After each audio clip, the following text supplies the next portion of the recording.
In the shadow of 1,000 stars, cast adrift by the unknowable whims of the warp, the infant Perturabo fell through reality like a burning spear. He came to rest not upon a paradise world or a place of learning, but upon the mountainous, blood-streaked world of Olympia. Olympia was a place of contradiction, a world of soaring spires and brutal warfare, a culture obsessed with oratory and philosophy, yet ruled by tyranny and the sword. It was a place that devoured idealism and rewarded only strength. Perturabo, even as a child, did not weep or cry when he was found in the highlands outside the city-state of Locos. Instead, he watched the sun set without flinching, his expression unreadable. The man who took him in was Damokos, the tyrant of Locos. He already had sons of his own, but something about the strange boy, his unsettling gaze, the way machines sparked to life at his touch, compelled Damokos to bring him into his home. A gift from the gods, some whispered. A curse, said others. But all agreed, he was not like other children. They named him Perturabo, and he grew quickly, too quickly. By the age of 7, he was debating with philosophers and outmatching swordsmen in the training yard.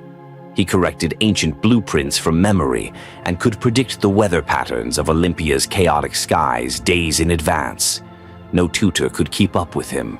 No rival could humble him. Damokos came to fear him, even as he paraded him as his heir. But Perturabo was not moved by praise, nor did he seek the affection of those around him. From the beginning, he was cold, calculating, logical. Where other children played, he built. Where others dreamed, he planned. He would sit alone for hours atop the citadel walls, sketching siege machines in the dirt or analyzing the geometry of the stars. His only true connection was with Damokos's daughter, Caliphone. Where others feared him, she did not.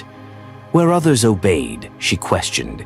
She called him stone-hearted, but she smiled when she said it, and in return Perturabo softened, if only a little. She was the only soul in Locos who made him pause. Despite this flicker of humanity, Perturabo grew increasingly isolated. He despised the religion of Olympia, dismissing its gods as fiction and its rituals as wasteful nonsense. When a priest tried to indoctrinate him, the boy dismantled the temple's central altar and rebuilt it as a catapult, launching the sacred relic into the sea. But he did not rebel for chaos's sake. Every act was deliberate, every move a calculation.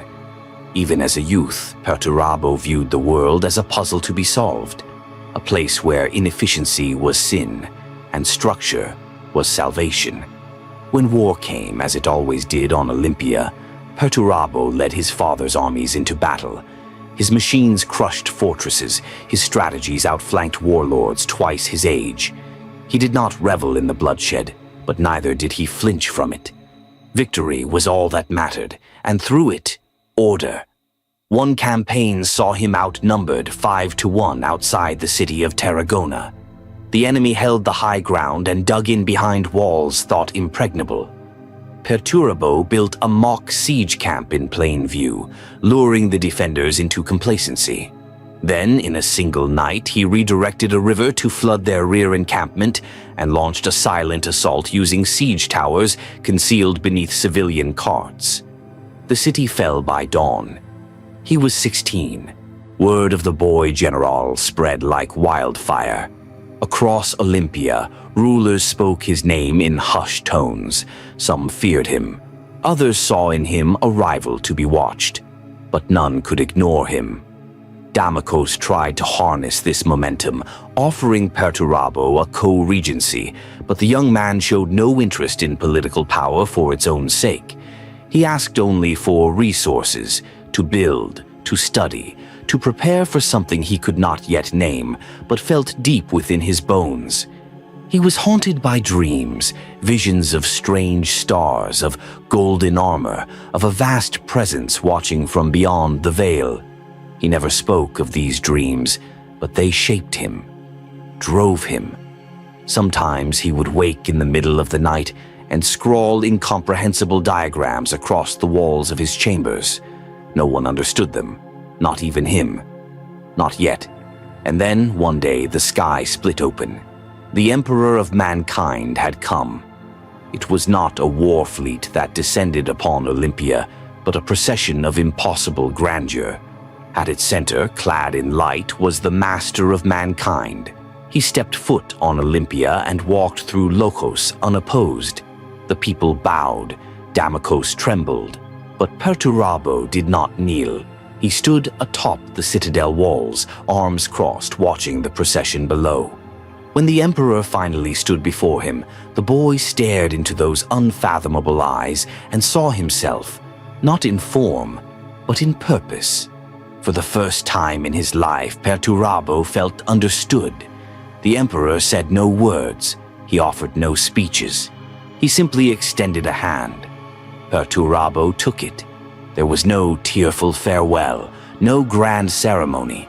The people of Locos barely understood what had happened before the Emperor, and the Primarch vanished into the stars. But Olympia would never forget the boy it had raised. Nor would Perturabo forget the world that had failed to understand him. In the years to come, he would remember every slight, every dismissive glance, every voice that doubted his worth. The scion of Olympia had departed. The Lord of Iron had begun his long, bitter journey, and though they did not know it yet, the stars would burn for it. Before he bore the weight of a legion, before he ground empires to dust with cold logic and siegecraft, Perturabo was a warlord in the making, shaped not by the Emperor, but by the iron reality of Olympia. After the Emperor's departure, most assumed Locos would crumble without its prodigy, but few knew the truth. Perturabo had not vanished into the void overnight. The Emperor had not spirited him away immediately, as he had with some of his other sons. Instead, the Primarch remained on Olympia for a time, at the Emperor's command, given one final test. Not one of loyalty, but of dominion. For while the Emperor had seen Perturabo's potential, he needed to see if his will alone could bind a world. The political situation on Olympia was fragile. The city-states, once cowed by Damocos' conquests and Perturabo's terrifying victories, now buzzed with unease. Damocos, growing old and paranoid, saw enemies in every corner. His sons, lesser by far than Perturabo, jockeyed for position, each one more petty and vain than the last. And in the shadows, scholars and demagogues whispered that the Golden Visitor was no god, merely another tyrant. Perturabo had no patience for whispers. He had remained apart from the court after the Emperor's departure, speaking to no one save Caliphone and his own reflection, which he often regarded in silence, as if searching for an answer not yet revealed.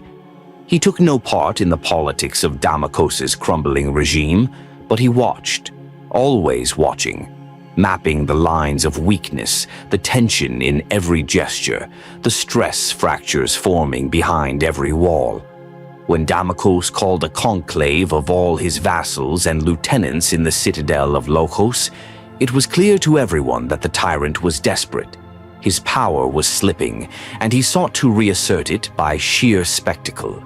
They came cloaked in crimson, with golden laurels and sharpened tongues. They expected theater. They got war. Perturabo entered last. He wore no finery, no cloak.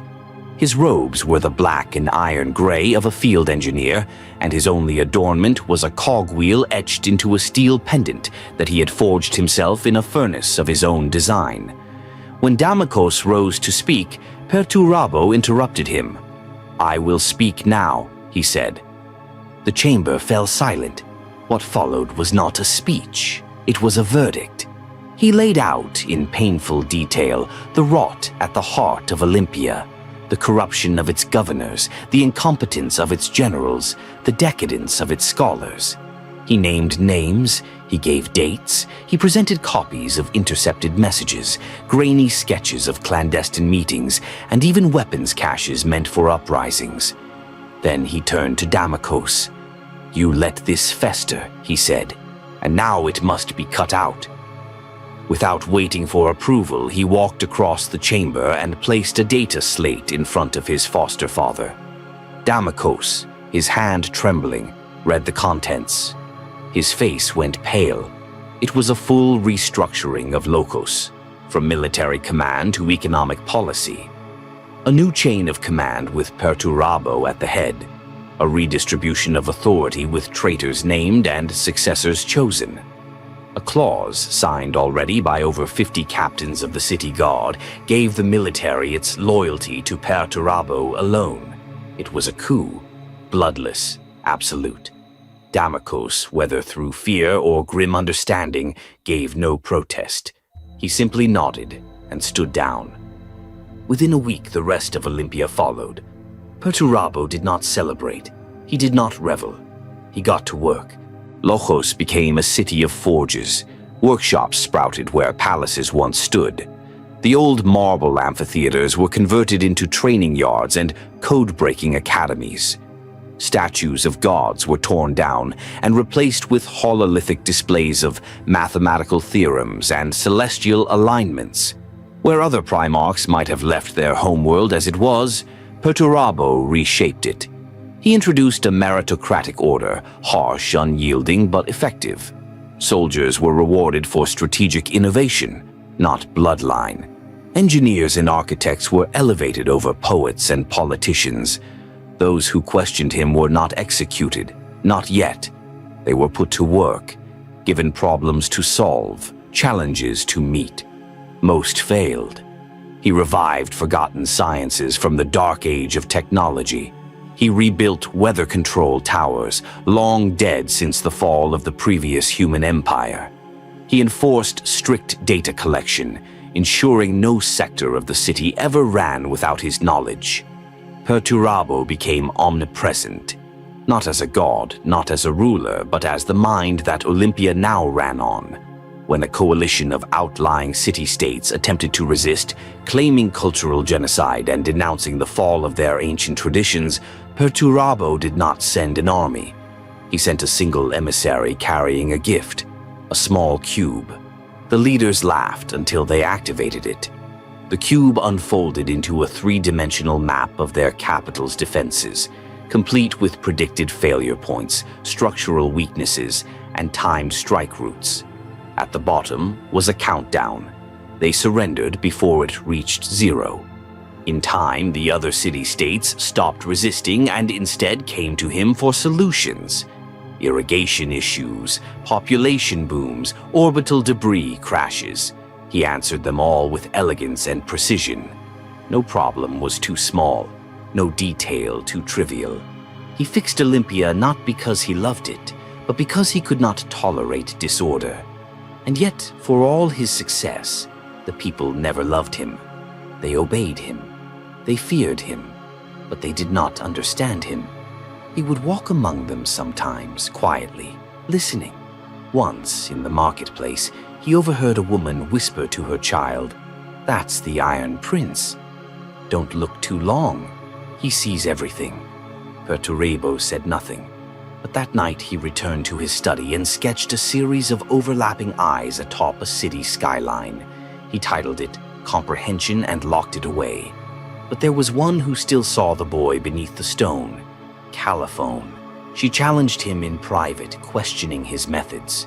She told him that his perfection was too sharp, that it cut the soul, that people needed wonder, hope.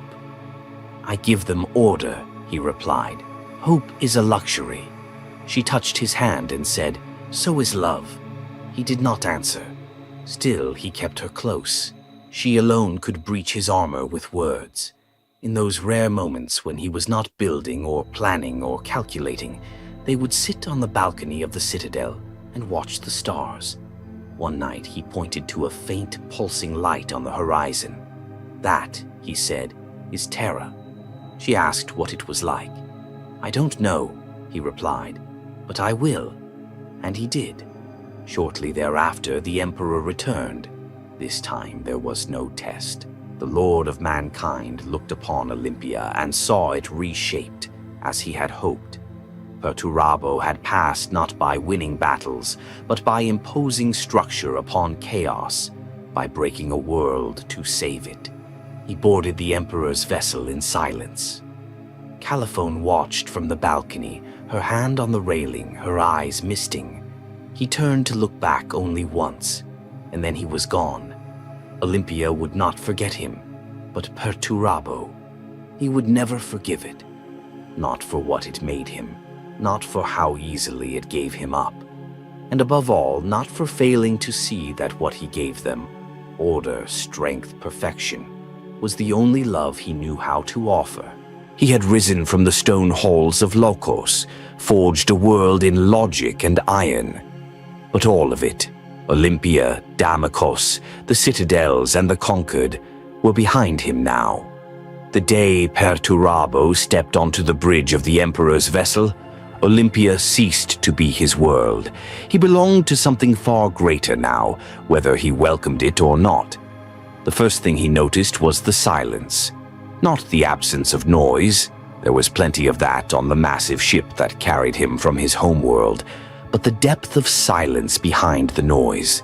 The distant hum of plasma reactors, the low thunder of void engines, the quiet cadence of 1,000 functionaries moving in perfect order. It was orchestral in its precision. Perturabo did not smile. He simply approved. The Emperor said little during the journey. He walked with quiet authority, every movement economical, every word precise.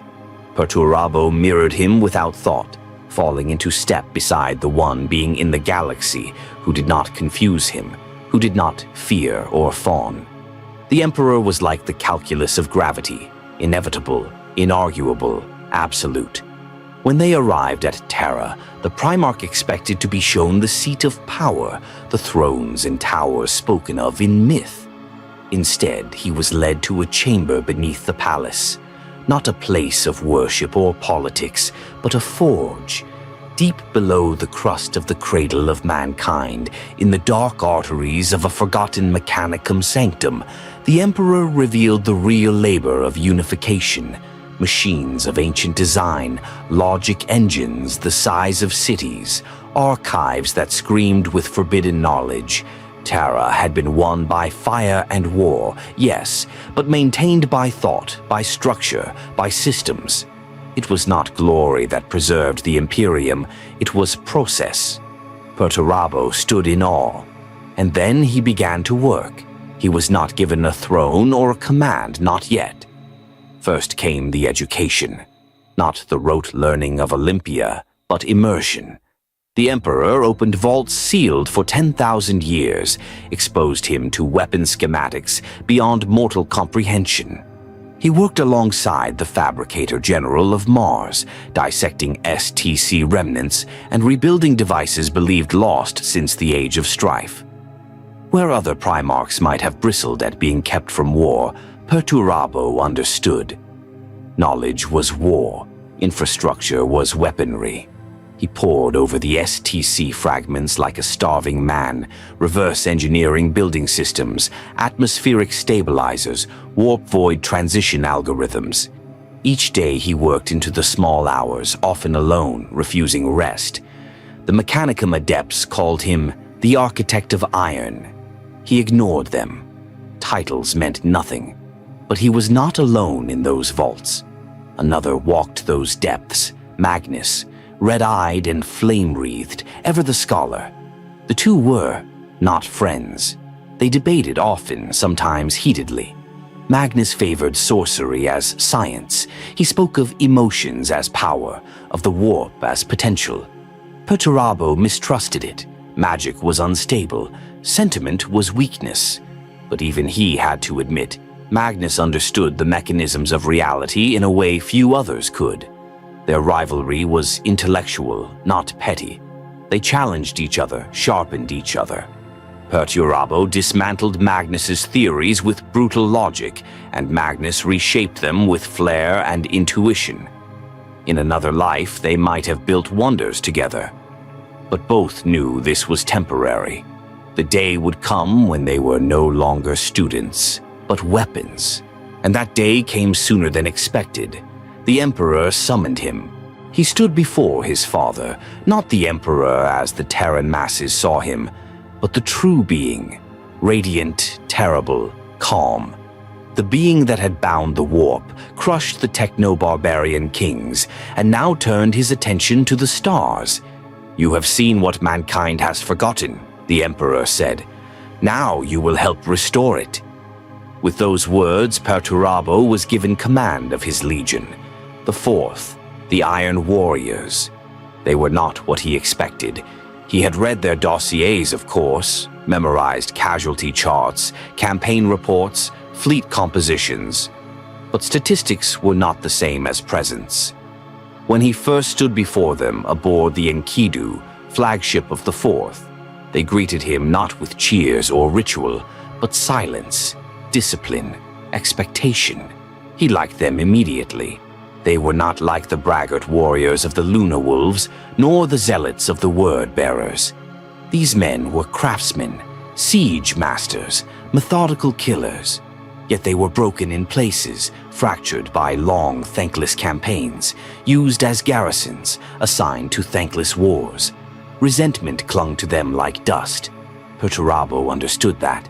His first act was not a speech or a ceremony. It was a purge, not of his enemies, but of weakness. He ordered the legion undergo decimation.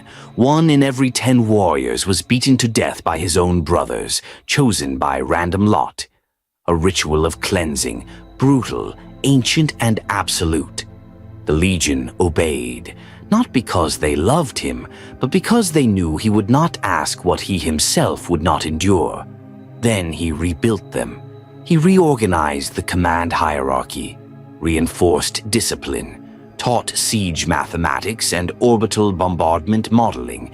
He taught them how to build citadels that could withstand starquakes and how to dismantle them in hours. They trained with autocannons and gravimetric sappers. They became more than soldiers. They became engines. The Iron Warriors, for the first time, had a master who spoke their language, not in inspiration, but in execution, and in time they bled for him. The first campaign under his direct command was on the world of Justice Rock, where the Black Judges, a twisted conclave of robed techno-arbiters, had enslaved their people under a system of constant trials and purges. Perturabo analyzed the structure of their justice towers, calculated their firing lines, and orchestrated an assault of terrifying precision. The judges fell in less than a week. Not one fortress remained. The Iron Warriors took no trophies, no slaves.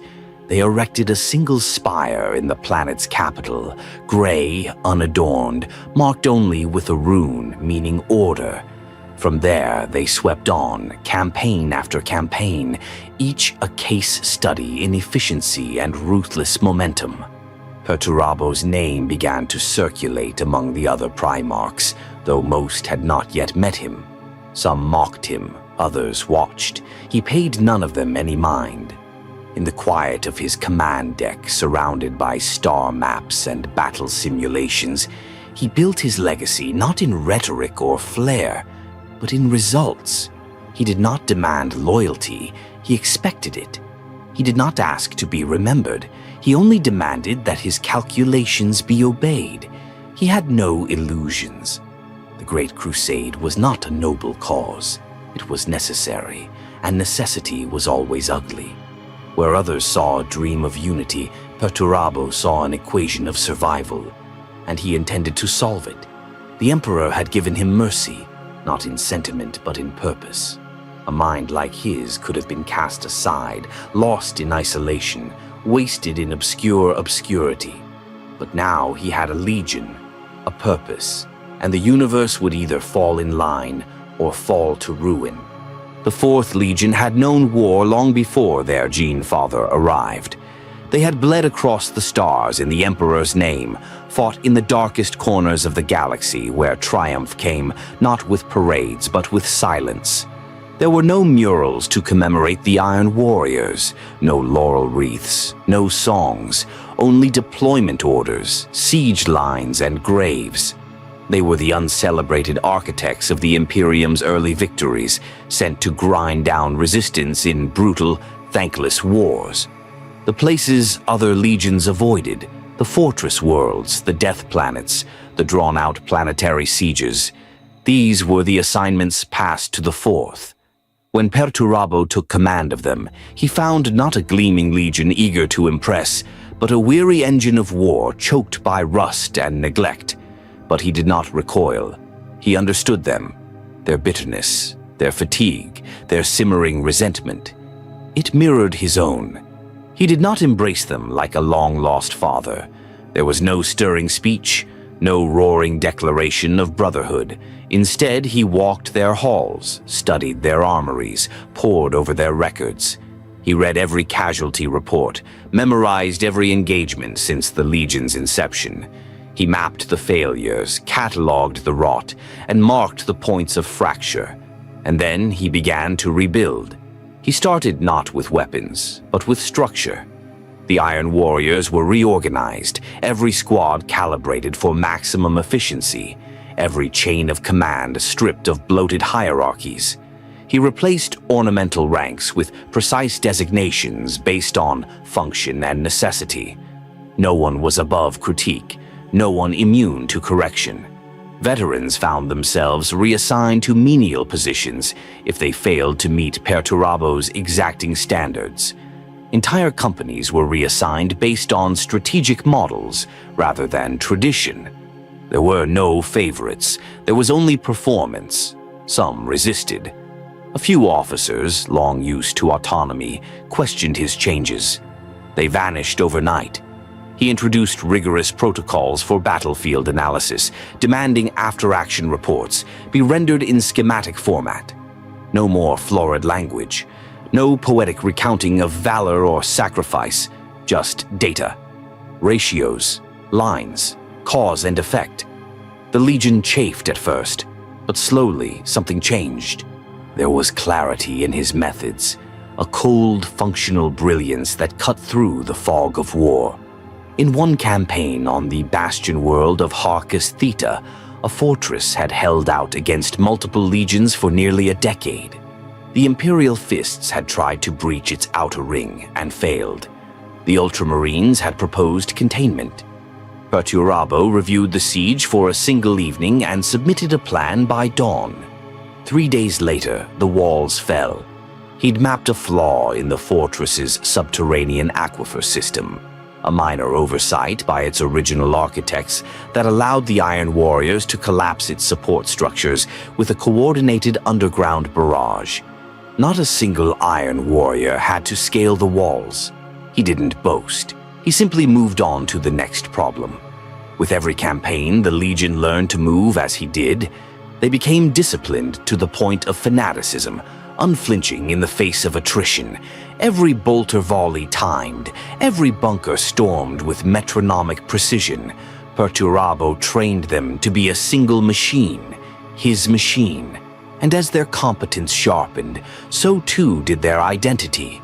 Where other legions adorned their armor with symbols of glory, the Iron Warriors bore hazard stripes, chevrons, industrial sigils. Their gunmetal gray plate glinted, not with polish but with the dull sheen of oil and blood. Even their battle cries were utilitarian, brief code phrases or numerical designations barked across Vox. And at the heart of this growing colossus stood Perturabo, unflinching, tireless, and inexhaustible. His influence extended far beyond the battlefield. He designed new siege engines personally, some inspired by ancient Terran technologies, others born entirely from his mind. The Tormentor-class artillery tank, the Iron Havoc platforms, macro-cogitators that predicted enemy troop movements based on heat signatures and wind patterns. He filed revisions to Astartes' combat doctrine, many of which would later be adopted by other legions, though rarely with credit. Still, he did not seek recognition, but he noticed its absence. The Warhounds were called the World Eaters. The Lunar Wolves became the Sons of Horus. The Angels gained their wings in the eyes of the Imperium's citizens.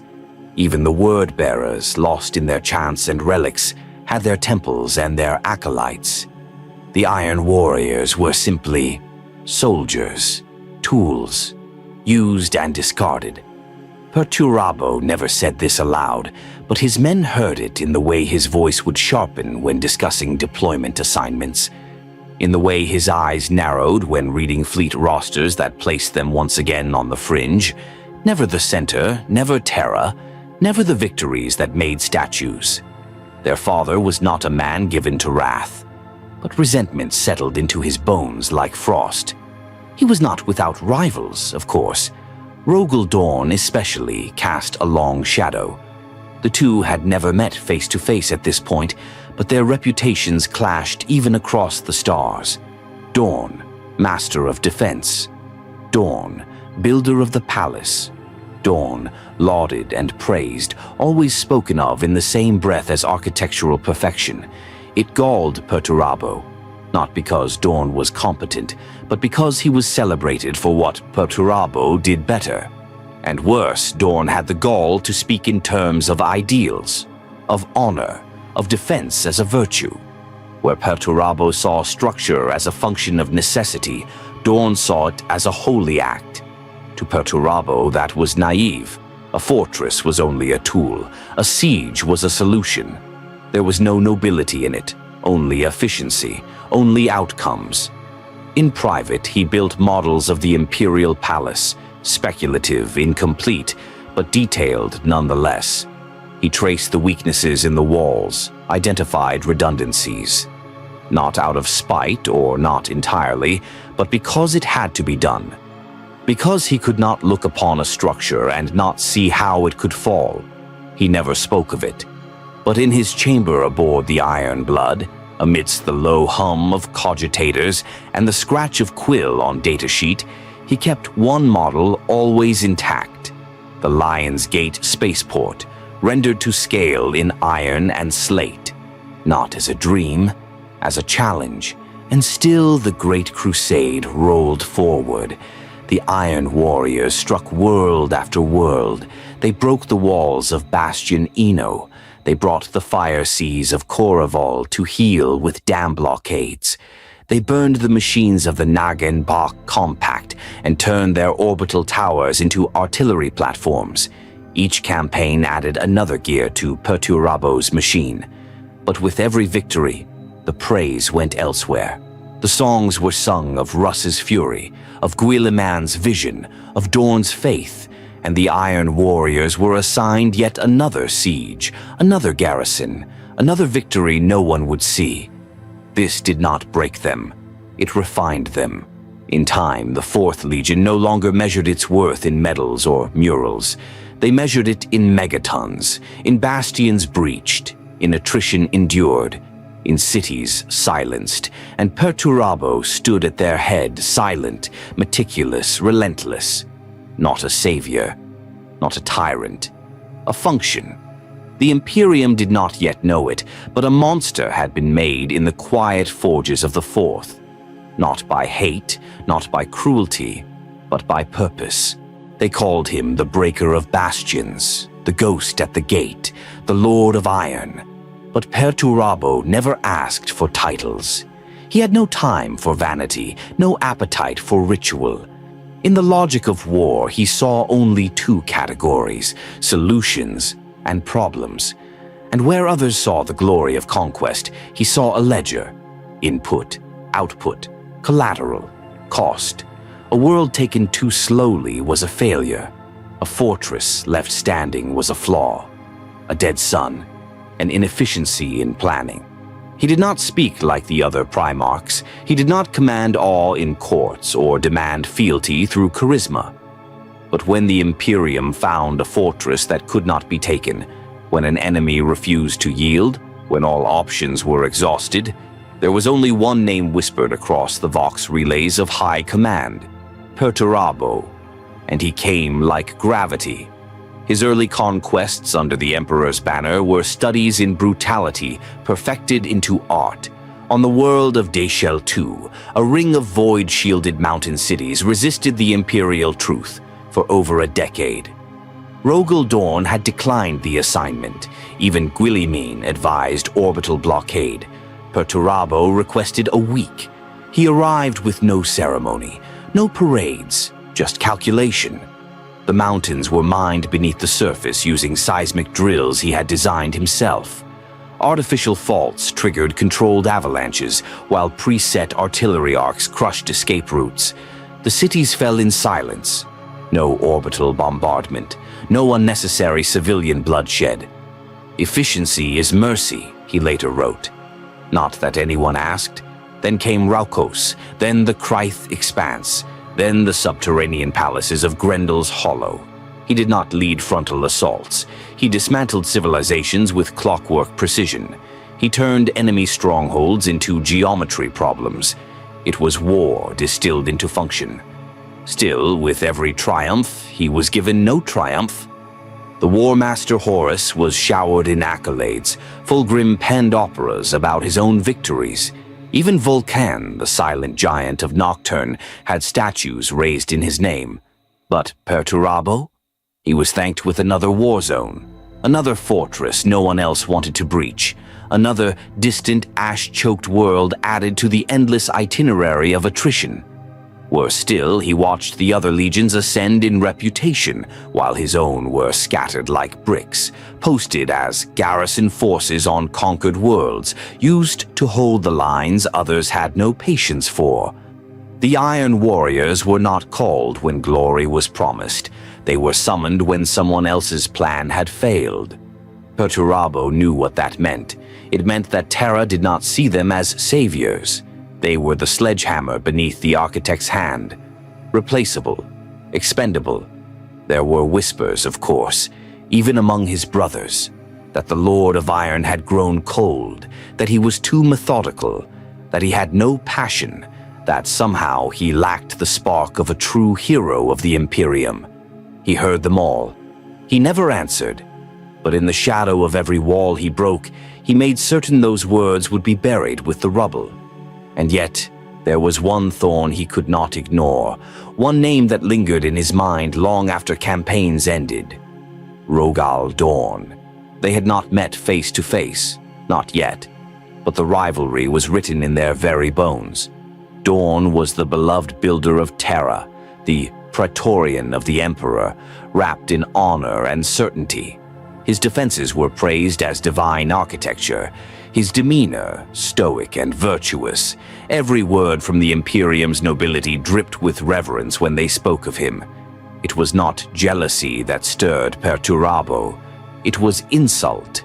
Because he saw Dorn's works not as perfection but as flawed theater, structures raised for the sake of symbolism, not survivability. Fortifications designed to look invincible, but hiding vulnerabilities that any true engineer would spot in seconds. He studied the blueprints of the Imperial Palace in secret, quietly, obsessively. Where others saw a sanctuary, he saw stress fractures. A misplaced support beam here, an overexposed wall there, a blind spot in a secondary void shield array. He began constructing simulations. Not to dream of conquest, but because he could not help it. He was compelled. What is built must be tested. What is tested must be broken. That is the only way to know it can withstand. It wasn't hatred, not yet. It was compulsion. And then came Sektrada, a planet forgotten by most, buried in the galactic fringe, home to the Hrud, a species of reclusive, time-warping xenoforms that defied traditional war. Their influence caused time itself to ripple, decay, twist into entropy. Human colonists were vanishing by the thousands. It was a place where causality itself broke apart, and the Iron Warriors were sent to fix it. Perturabo objected immediately. Not from fear, he did not fear war, but from reason. There was no strategic value in Sektrada, no resource, no tactical gain. It was a sinkhole, a void that would consume men and yield nothing in return. But the Emperor's will was final, so Perturabo obeyed. He brought 20,000 legionaries and 2 full armadas, and what followed was madness. temporal loops, enemy positions that vanished between heartbeats, warriors who aged into dust mid-charge, Vox reports that arrived before they were sent. The Hrud fought not through strength or strategy, but through collapse, their very existence unmade coherence. The Iron Warriors did not falter. They adapted, built stabilizer fields, used time-anchored augurs. But every step forward came at immense cost. Perturabo lost over 10,000 Astartes, each one trained, armed, loyal, and annihilated in a war he knew should never have been fought. When he returned from Saktrada, he did not ask for recompense. He did not voice complaint. But something inside him shifted. Not rage, disillusionment. The Emperor, the vision, the Great Crusade. He had believed in it all once. He had believed in order as salvation, in structure as peace. But what kind of order demanded pointless slaughter? What kind of vision treated its builders as tools to be discarded? No answer came, only another assignment, another siege, another ruin. He said nothing, but in the darkness of his personal sanctum aboard the Iron Blood, he etched a phrase into the steel wall behind his war table. It was in no language spoken, a cipher of his own design. Roughly translated, it meant, even the perfect equation shatters under false purpose. His officers noticed a change. He no longer corrected ceremonial practices, no longer discouraged iconography. When an Iron Captain began etching lightning bolts onto his armor in remembrance of fallen comrades, Perturabo said nothing. And when a legionary painted hazard stripes across his helm, a mark of martyrdom and defiance, Perturabo walked past him without a word, but paused, just for a second. Something had changed. He still led, still conquered, still built, but now there was a weight behind his eyes, a question that refused to go unanswered. Who builds the walls for the builder? He began to think beyond siegecraft, beyond logistics. He started mapping alliances among his brothers, watching who was favored, who received reinforcements, who was present at war councils, and who was left outside the gates. He was not stupid. He knew what was happening. The Great Crusade was not built on merit. It was built on myth. And in myths there is no place for the one who shows the truth behind the curtain. Perturabo did not declare war. He did not turn traitor. But in that chapter, among the ruins of Saktrada, with the stink of decay in his lungs and the echoes of fallen suns in his ears, Perturabo stopped being a servant of the dream. He became something colder, a hammer without a hand, waiting, watching, and someday measuring the weight of betrayal with perfect, unerring symmetry. It began with a whisper, like all great betrayals. Long before the burning of Prospero, before the screams echoed in the halls of the imperial palace, before blood stained the sands of Terra, there was a moment of silence. A moment when truth fractured, when brothers turned inward and loyalty began to rust. Perturabo felt it long before he heard it. He had always worked at the edge, always at the outskirts of the crusade, in the dead systems and collapsing empires others found beneath them. Orders came, wars were won, and then silence. No praise, no commendation, only the next siege to prosecute. He had accepted this, endured it. But the silence was changing. It wasn't the silence of indifference anymore. It was the silence of conspiracy.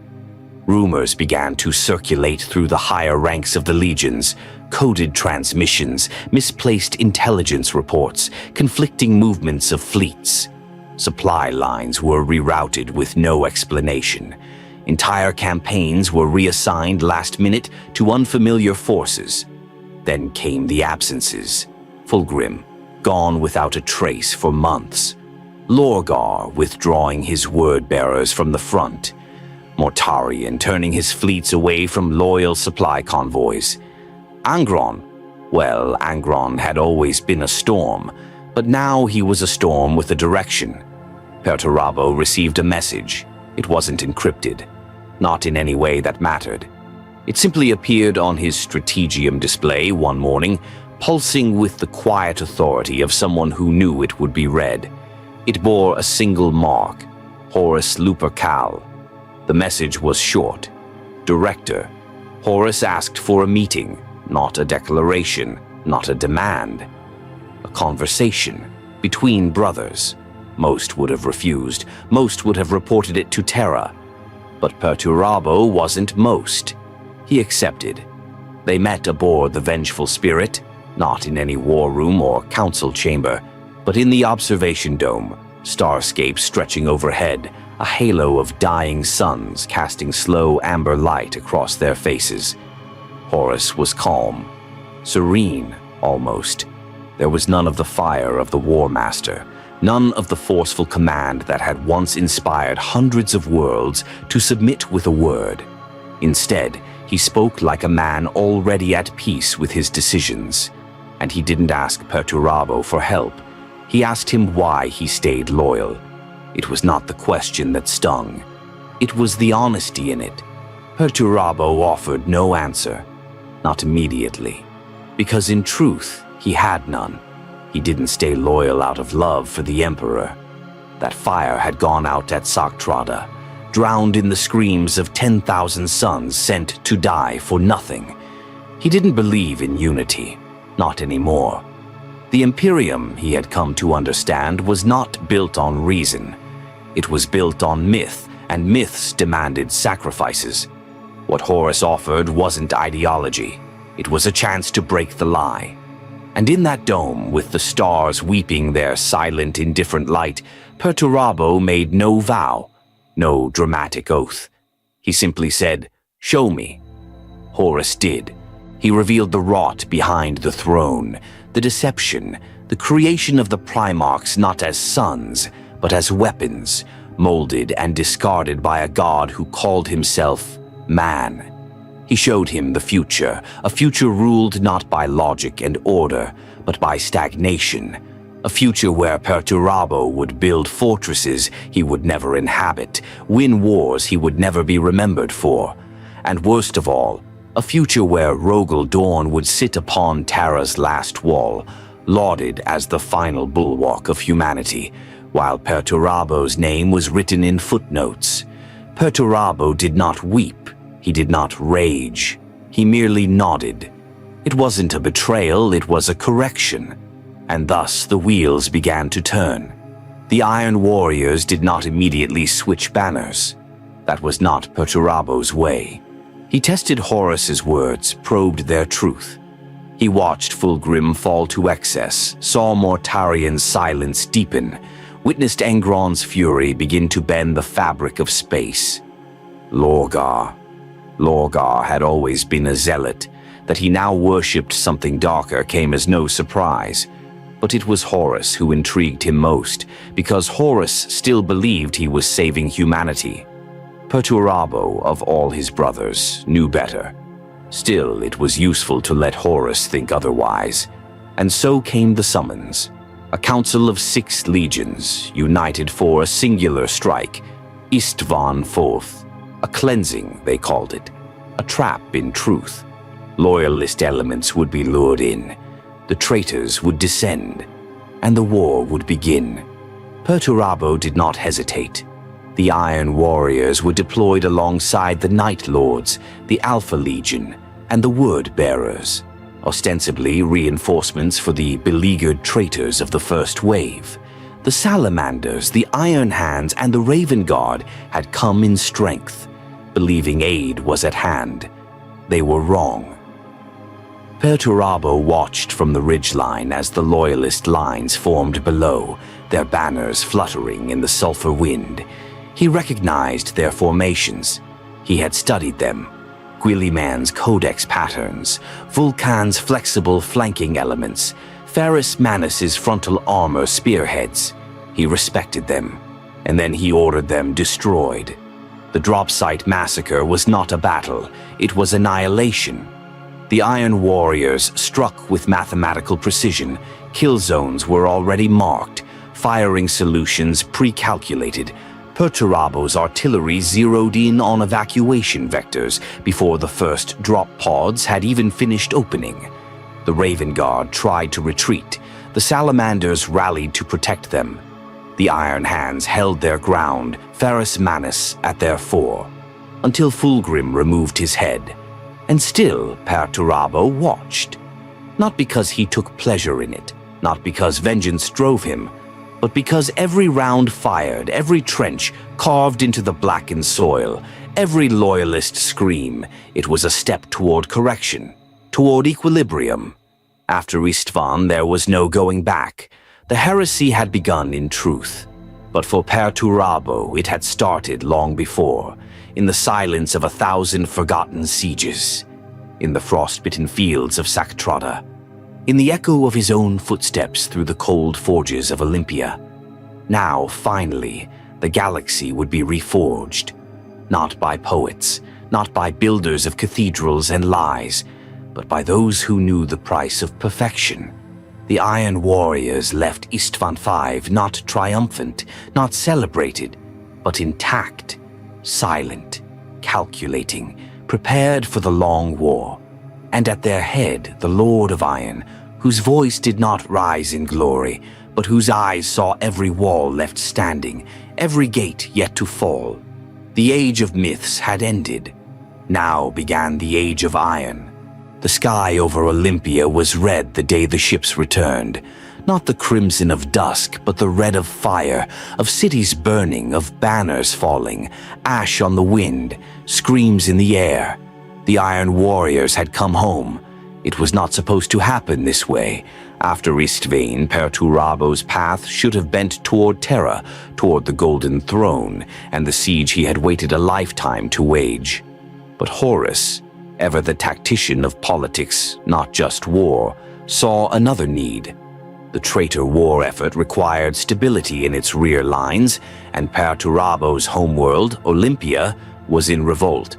While he had bled for the Imperium in unremembered wars, while he had crushed its enemies with grim efficiency, his own world had turned on him.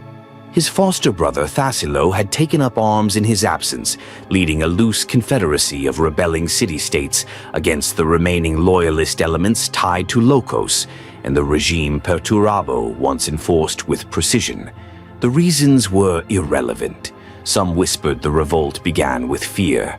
Olympia's people, already cowed by decades of iron-fisted rule, had heard tales of the massacre on Istvan and recoiled.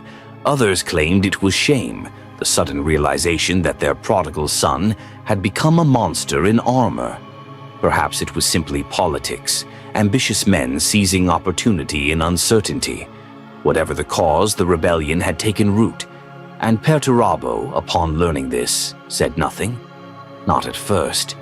He read the reports in silence, sifting through casualty numbers, intercepted transmissions, troop movements. It was not rage that crossed his face, but something colder, something far more dangerous: disappointment. His war council aboard the Iron Blood was divided. Some of his captains urged restraint, diplomacy perhaps, a show of force, a single battle to cow the rebellion and reassert control. Others, the more brutal among them, called for extermination, for fire and orbital bombardment. Perturabo listened, and then he issued his command. "We will descend," he said. "We will reclaim Olympia stone by stone. They will see what they made me." And so the Iron Warriors made war not on Xenos, not on loyalists, but on their own world. The first city to fall was Dishar. It held out for exactly 3 hours. Its defense was based on the old city walls that Perturabo himself had once designed as a boy. He had dreamed of those walls back then, immaculate in their proportions, designed to repel any siegecraft the world could produce. Now, decades later, he took them apart like a broken toy. He did not use overwhelming force. He tested them. He used the iron havocs to target structural weak points with precision fire. Breached the gatehouse not with artillery, but with reverse pressure flooding. collapsing the ancient mechanisms from within using stored aquifer pressure he had mapped years ago. He remembered every line of the city's foundation. Deshar fell without a scream. Others were not so lucky. Olympia had once been a jewel of human civilization, a world of philosophers and artists. Its cities were marvels of harmony, temples carved into cliff faces, bridges that sang when the wind passed through them, amphitheaters etched with the histories of its people. Now they were red with blood. Each city that resisted was leveled. Those that surrendered were occupied, garrisoned, and forced to kneel before their war-born son. The Iron Warriors left statues in the rubble, great iron monoliths of warning, not pride. Each bore the same inscription, stamped in simple Gothic. Disobedience is the architect of ruin.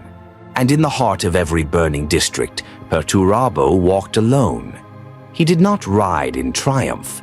He walked the killing fields in silence, studying the corpses, the rubble, the shattered remnants of his people.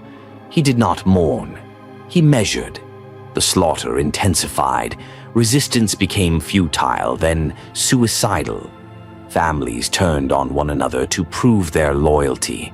Once great cities betrayed their neighbors in desperate attempts to preserve their own lives.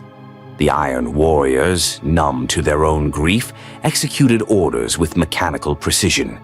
Every betrayal was logged, every atrocity noted, every civilian interrogation recorded and archived. This was not just a war, it was an audit. And then came Lokos, the city of his childhood, the heart of his youth, where he had learned, built, trained, where he had once watched the stars with caliphone from the citadel walls. Now it stood defiant. Of all the city-states, Lokos had been expected to kneel, but it did not. It resisted.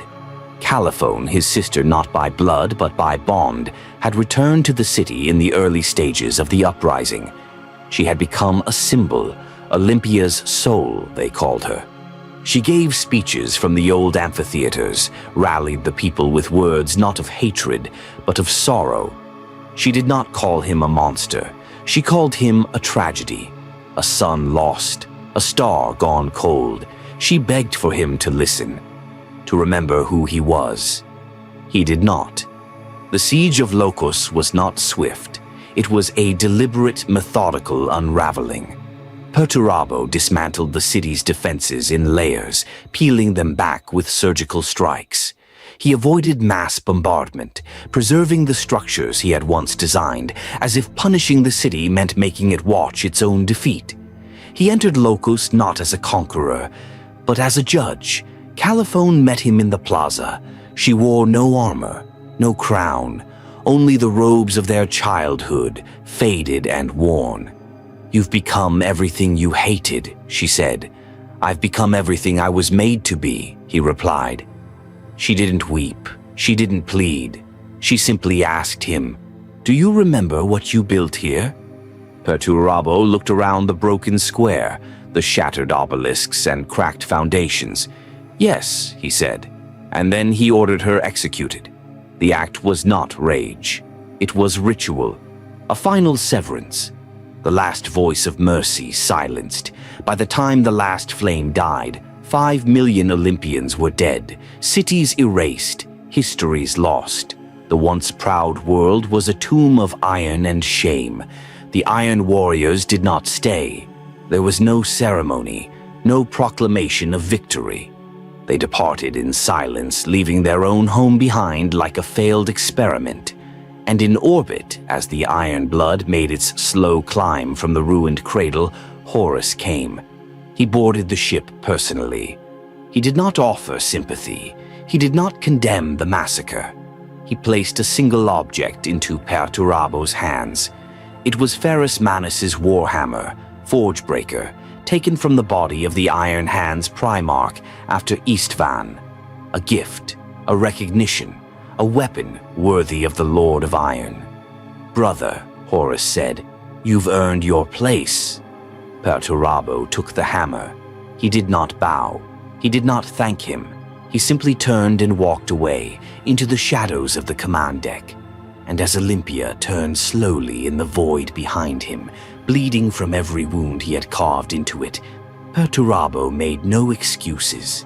He had shown them what he was, he had shown them what they had made, and what he had forged in return. The fires of Olympia still smoldered in the void when Perturabo gave the order to set course. No words of closure, no ceremonies.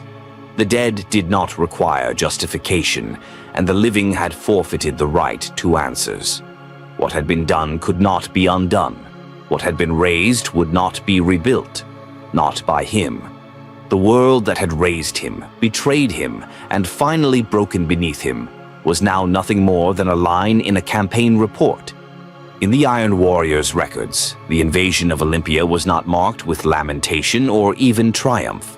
It was catalogued as Operation Reclamation 0049-Omega, a necessary correction, a strategic purge. But in the quiet hours that followed, as the iron blood drifted in low orbit and the ash of cities rained against its armored hull, a weight hung in the air like a storm without thunder. It was colophon. The execution had been swift, ordered with a flat voice, carried out with mechanical obedience.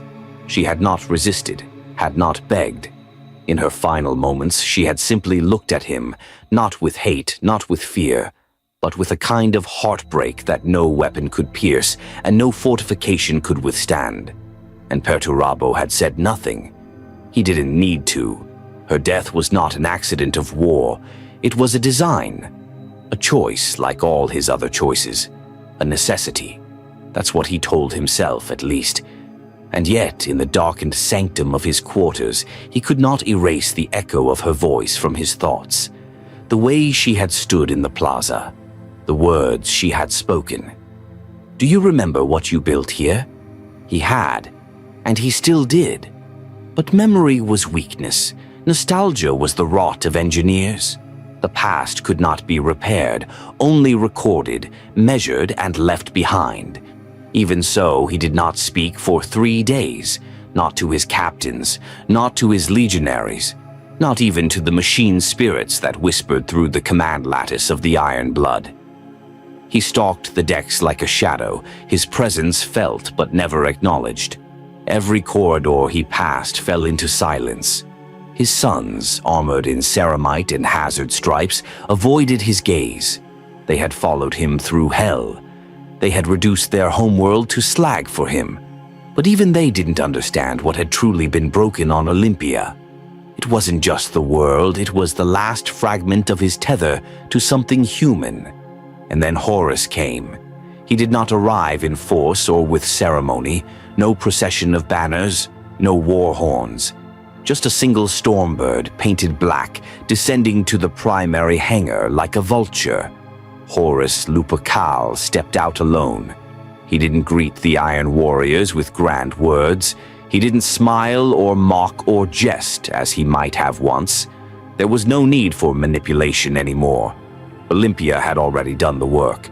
The Lord of Iron waited for him in the Strategium, a colossal room of brass and cold cogitators where war plans hummed endlessly across floating glyphs.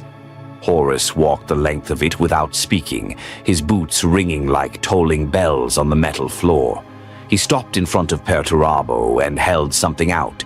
Forgebreaker, the Warhammer of Ferrus Manus, forged by the Emperor himself, claimed by Fulgrim on the bloodied fields of Istvan V, now passed to the Lord of Iron, not as a gift, but as a declaration.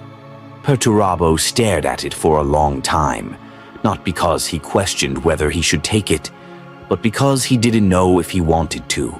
The hammer was more than a weapon. It was a symbol, a legacy soaked in betrayal. Ferrus Manus had died believing in honor, in loyalty, in a lie. Fulgrim had taken his head and then fallen to madness. Now the hammer passed again, this time into hands stained by the blood of an entire world. When Perturabo finally took it, the Strategium seemed to exhale. He felt the weight of it, Not just its mass, but the idea behind it, the irony, the poetry. He hated poetry. "This is no reward," he said. "No," Horus replied. "It's acknowledgement." Of what? That he had gone too far, that he had finally crossed the line between soldier and monster? Number It was none of that. Horus had seen Olympia not as a tragedy, but as proof. Proof that Perturabo had become what the new imperium would need. Not a warrior priest, not a demagogue, not a symbol. A weapon, a necessary remorseless instrument of destruction. Something the old emperor had pretended he didn't need, but Horus knew better. "We're building a new order," the War Master said, voice low and steady. "And in that order there's no room for hesitation, no room for half measures." Perturabo said nothing. "You showed them who you are," Horus continued, "and who we are. They'll speak of what happened here in horror. They'll paint you as a butcher. But you and I, we know the truth." "And what's that?" Perturabo finally asked. Horus met his eyes. "That loyalty is just another equation, and every equation has a solution." He left soon after. No oaths were exchanged, no promises sealed. They didn't need to be. The blood had already spoken. After Horus departed, Perturabo stood alone in the strategium. He set Forgebreaker down beside his warboard, then activated the hololithic display. Dozens of planetary systems blinked into focus. Deployment orders, traitor movements, loyalist defenses. The galaxy had fractured, and every fracture was another variable to manage. He began assigning regiments, calculating supply lines, estimating attrition. The next war would not wait. But something had changed. The Iron Warriors began to adopt new symbols. Their armor took on darker hues. Hazard stripes became more prominent, not just as warnings, but as heraldry. The yellow and black became a banner of inevitability. They were no longer the Emperor's builders. They were the destroyers of flawed creations. Perturabo sanctioned the modification of fortress designs, no longer meant for defense but for corruption. They turned their knowledge of walls inward, weaponized their architectural genius to dismantle, to corrupt, to decay. It was here that the first dark rituals began to slip into their campaigns, not overt, not like the word-bearers, but subtle. Geometric arrangements of slaughter sites, sacrifices made to stabilize warp anomalies during sieges, calculations that accounted for the influence of unreality. He had not embraced chaos, but he had ceased resisting it. The warp was no longer an aberration to be corrected.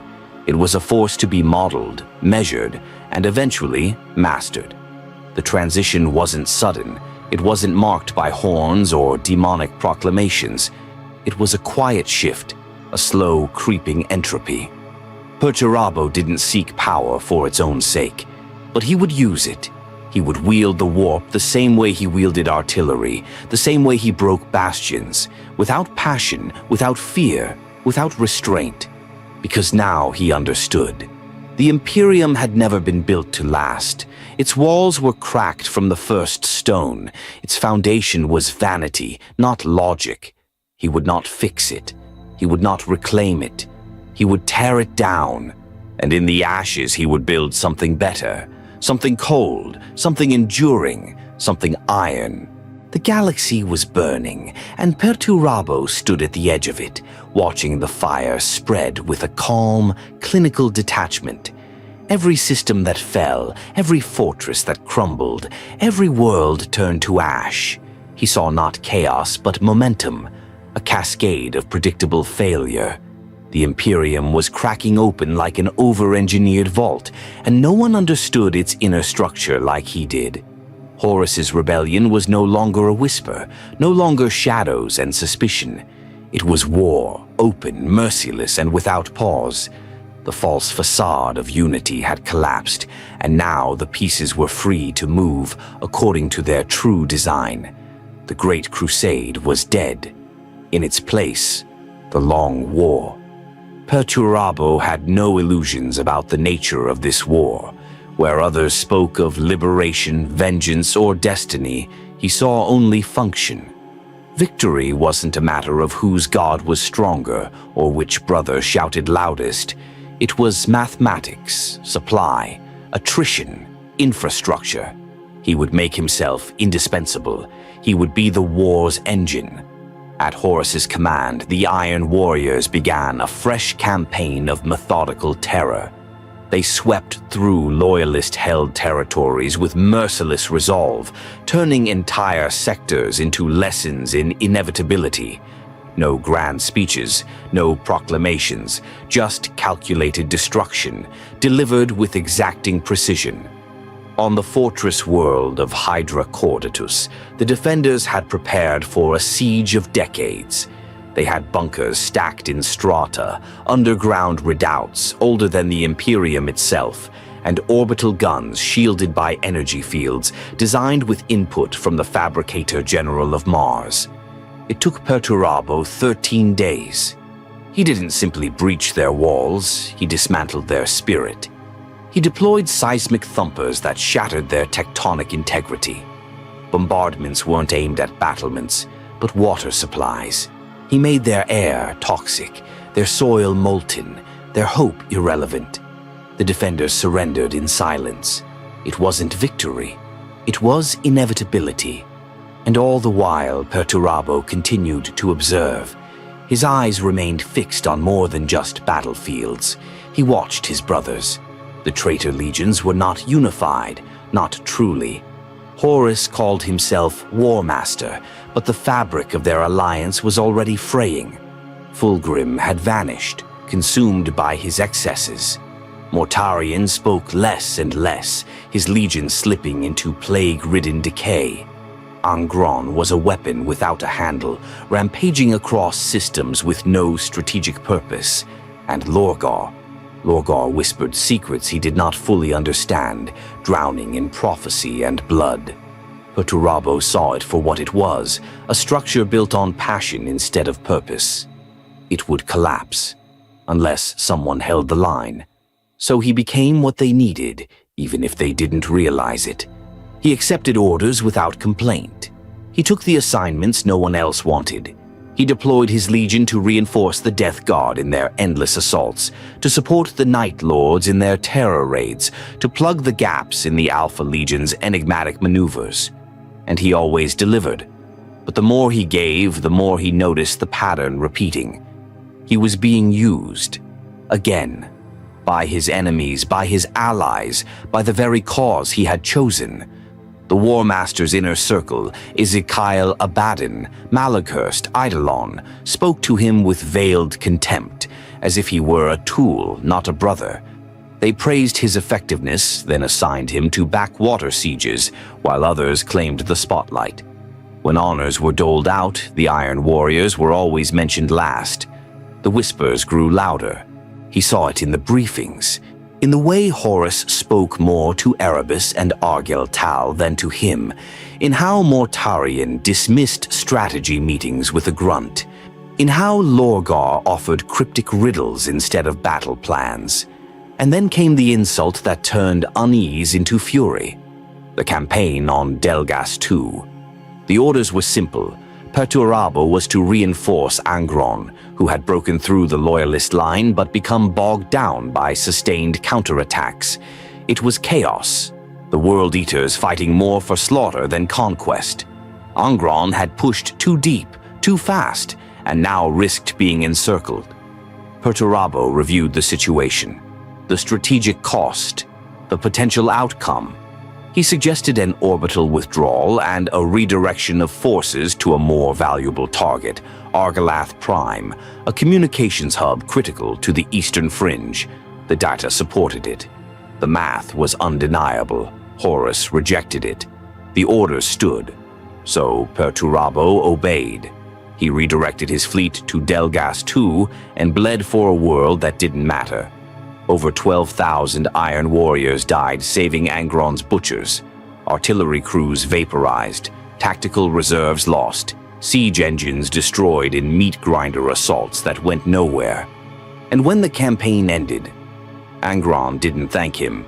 He didn't speak to him at all.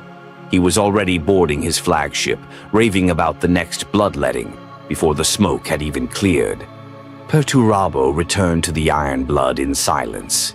He stood in the strategium, surrounded by flickering hololiths and the soft ticking of timepiece cogitators, and felt something within him fracture, not violently, but with the finality of a steel cable snapping under weight. He was not Dorne's heir. He was not Fulgrim's equal. He was not Horus's favored son. He was the iron beneath their boots, the wall they leaned on, the architect of victories that others claimed, and he was done. He began withdrawing his legionaries from front-line postings, quietly, methodically. Entire battalions reassigned to defensive deployments under the guise of logistical necessity. Warships rerouted to fortified staging grounds, siege engines recalled for refitting. When questioned, he offered only data.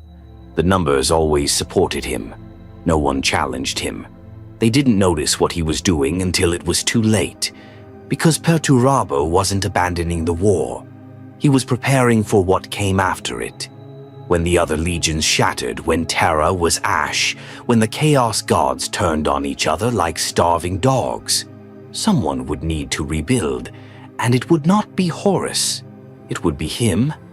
He began new works, massive foundries hidden in dead systems, shipyards built within asteroids, vaults constructed in the black hollows between stars. Every project was calculated, every structure designed to last, to endure beyond madness, beyond demons, beyond death itself. He didn't share his plans, he didn't ask for permission, he simply built. And in the dark hours of his solitude, when the data screens dimmed and the only sound was the distant hum of warp drives and the ticking of mechanical hearts, he looked at Forgebreaker, resting beside him like a monument. Not a weapon, a warning. One day he would wield it again, but not in service, in judgment, because the drums of betrayal did not just echo through loyalist ranks. They beat within the traitor legions too, and Perturabo had heard their rhythm long before the first shot was ever fired. He knew how this war would end, not with triumph, not with salvation, but with reckoning. And when it came, the Lord of Iron would not seek forgiveness. He would bring the hammer down. There are places in the galaxy that defy understanding, not because they are unknowable, but because they are too known, too intimate, too perfect in their madness. The Eye of Terror is one such place, a wound in reality, a gaping rent in the flesh of the universe where time lies and reason rots. Perturabo had always viewed the warp with contempt. It was chaotic, unmeasured, unfixed, an insult to logic. It made mockery of gravity, ignored mass, and spat on symmetry. He distrusted it as a man might distrust fire in a powder room. Necessary at times, perhaps, but always threatening to consume more than it illuminated. Yet, as the heresy ground forward and the traitor legions slid deeper into corruption, the warp became unavoidable. Mortarion had begun to change, his legion now walking plague-ridden and unkillable through storms of blight. Lorgar spoke with gods that were not gods, and Fulgrim had ceased being a man entirely. Even Horus was changing, his aura thick with something terrible and ancient. The Eye called to all of them in different ways. It was not a voice, but a pressure, a pulling at the edges of the soul. Most followed it blindly, lured by promises of immortality or vengeance. But Perturabo was not most. He didn't seek eternity. He didn't worship. He measured. He tested. And now he would analyze the Eye the same way he would approach a fortress. He would breach it. The opportunity came from Fulgrim, or what remained of him. The once beautiful, silver-tongued Primarch of the Emperor's children had become something else, a creature of shifting flesh and manic inspiration, his thoughts no longer linear. His messages to Perturabo arrived encoded in fractured poetry, accompanied by oil paintings that wept and sculptures that screamed when viewed too long. But the offer was clear beneath the madness. "Come with me, brother, into the Eye. Together we shall retrieve a weapon, a power the Emperor sought to hide, a truth you will understand, a key for us both." Perturabo hesitated, not from fear but from reason. Fulgrim was erratic, dangerous, but also powerful. If there was a secret within the Eye, a relic, a tool, an opportunity, then Perturabo would have it. And if Fulgrim was lying, then he would deal with that too. He agreed. They traveled aboard Fulgrim's flagship, the pride of the Emperor, a cathedral in motion, a grotesque monument to excess. Its corridors pulsed with synthetic organs. The walls breathed. Servitors sang operas with mouths stitched open. The ship reeked of incense and decay. Perturabo did not flinch. He studied everything, took notes, sketched diagrams. The warp bled into reality here, yes, but even this madness followed patterns. Even chaos had currents once you knew where to look. Their destination was the crone world of Idris, deep within the Eye, a world older than mankind where the bones of ancient Eldar gods were said to be buried beneath the surface. It was there, Fulgrim claimed, the Angel Exterminatus lay hidden. A weapon of unspeakable power. It was a lie. Perturabo knew it the moment they made landfall. The world was not just ancient, it was wrong. The gravity fluctuated in waves. The soil moaned beneath boots. Structures rose at impossible angles, shadows detached from their casters. Eldar ruins littered the surface like the bones of forgotten giants. And above it all, a storm raged in the warp, silent, red, watching. The Iron Warriors secured the landing zone. They moved like machines, setting up encampments, null fields, seismic stabilizers. Perturabo gave orders without raising his voice. He mapped the terrain, marked the distortions, tracked Fulgrim's erratic movements across the surface. And then he found it. The stone. It had no name, but it throbbed with power. A monolith the size of a fortress, buried in a crater carved not by impact, but by sorrow. The moment Perturabo touched it, visions assaulted him, not of victory, but of betrayal. Fulgrim stood behind him, smiling. "There is no weapon," Perturabo said. "No," Fulgrim agreed. "There is only evolution." And then the trap closed. The monolith, the Malgatar stone, was not a weapon for humanity. It was a conduit for Fulgrim's apotheosis. With it, he could shed the last remnants of flesh and rise fully into demonhood. But to ascend, he needed power, more than his own. He needed Perturabo. He needed the pure, cold, seething logic of the Lord of Iron to anchor the ritual. He needed to siphon him like a battery. Fulgrim's blade struck. Perturabo caught it with Forgebreaker. The two brothers clashed amid the weeping ruins, godflesh against iron will. The Eye boiled around them. Reality fractured. Time blinked and reversed. Lightning crackled from Fulgrim's laughter. For every wound he took, he seemed to grow more beautiful, more terrible. But Perturabo did not falter. He fought like he built, with relentless calculation. Each strike was planned, each movement purposeful. He did not rage. He endured. Even as the warp pulled at his mind, even as Fulgrim's ritual leached strength from his veins, he held. Not out of pride, out of spite. He would not be a tool again. He broke the ritual's pattern, twisted the symmetry of the sacrificial geometry, reversed the angles Fulgrim had etched into the earth. He corrupted the design with flawed logic, fed lies into the circuit. The ritual collapsed, the Malgatar stone shattered, and Fulgrim changed. He howled as the warp took him, not by his design, but by raw, chaotic force. His flesh peeled away in ribbons of light, his form dissolved into writhing serpents and wings of screaming glass. He became a thing not of beauty but of horror, ascended not as a prince but as a mockery. And still Perturabo stood, bleeding, unbroken. He retrieved what remained of his data, marked the site for future study, then signaled for extraction.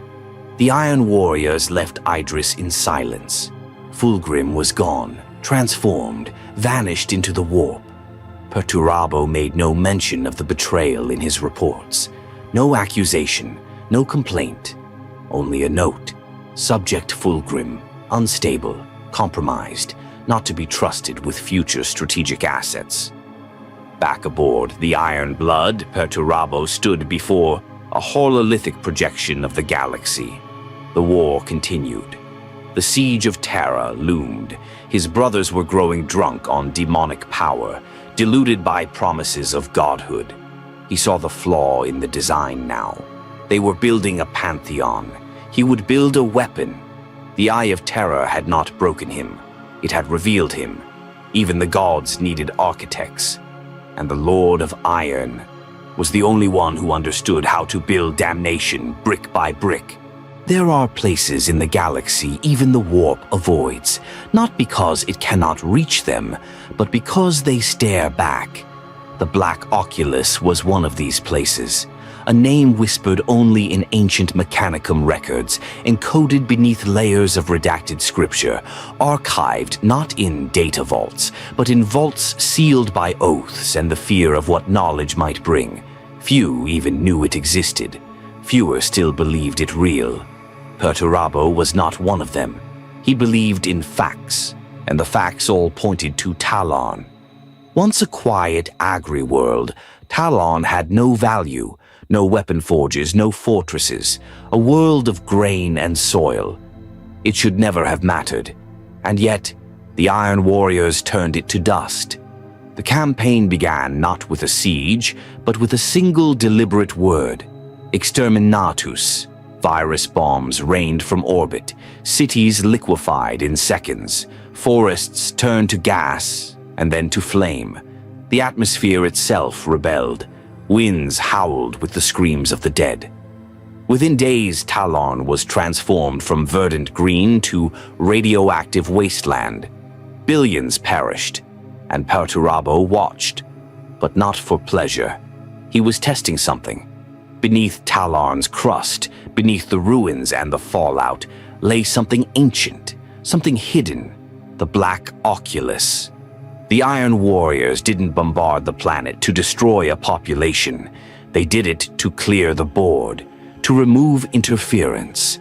Talon became the site of one of the largest armored engagements in the heresy. Millions of tanks, thousands of war engines, grinding across a poisoned sea of ash. While the wider conflict raged above and across the world's burning plains, Perturabo was already beneath it, deep below the surface, drilling into secrets buried before the Imperium was born. It had taken him years to find the coordinates, years more to decipher the star charts left behind by Xenos cartographers and rogue Mechanicum seers who spoke of the Oculus only in dreams. But he had triangulated the truth with the precision of a surgeon, stripping away every lie and superstition until only geometry remained. And geometry never lied. The entrance was not a gate. It was a scar in the world's tectonic plate, an unnatural chasm, too deep, too smooth, too perfect.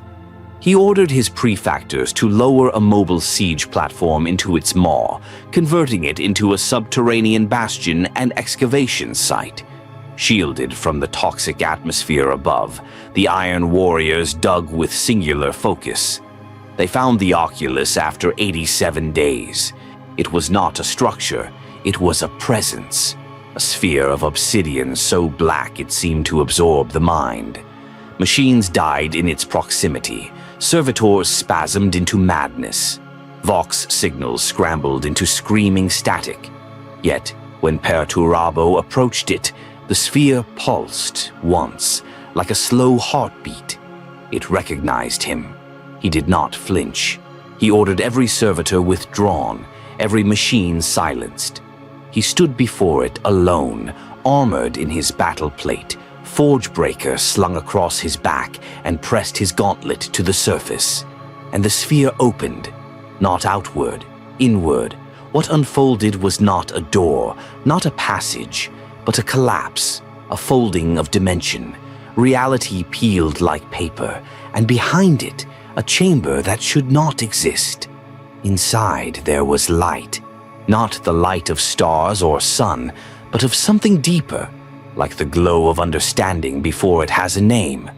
The walls were covered in fractal script, ever-shifting glyphs that defied translation, yet whispered meaning nonetheless. He stepped inside. What he saw cannot be transcribed in any human tongue, but he later described it in his notes, scrawled by hand in ink, not data feed. A vault of minds, a map of potential, not the future, but every version of the future laid bare like strata in a planet's crust, and in each layer a constant iron. The black oculus was a lens, a device, or perhaps a creature. Its nature was ambiguous, but its function was clear. It showed him possibilities, not through prophecy, through computation. It presented to Perturabo the true weight of the war. The heresy was not an act of chaos. It was an equation, one with countless variables, but only a handful of outcomes. In all of them, the imperium as it was would fall. Whether Horus won or the emperor endured, the existing order would shatter. But in some paths, something else arose. A structure, an empire of logic, cold, ruthless, enduring, and always in the center of it, a tower of black iron. He did not smile, he did not kneel. He simply nodded, and the oculus dimmed as if satisfied. When he emerged, he found the war above had changed. The loyalists had counterattacked, driven by desperation and fury, striking at the Iron Warriors' positions across Tallarn's wastes. Legions of tanks ground into position like metal leviathans, led by salamanders and imperial fists who had come to halt his ambitions. Perturabo did not retreat. He did not even react. He simply sealed the chasm, buried it in collapsing strata, flooded it with molten steel and viral fire.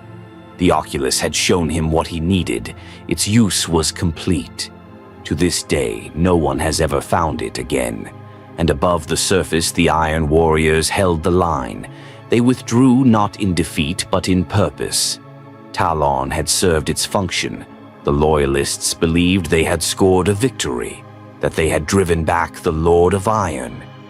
But Perturabo had already won. He returned to the Iron Blood in silence, his mind a furnace of design.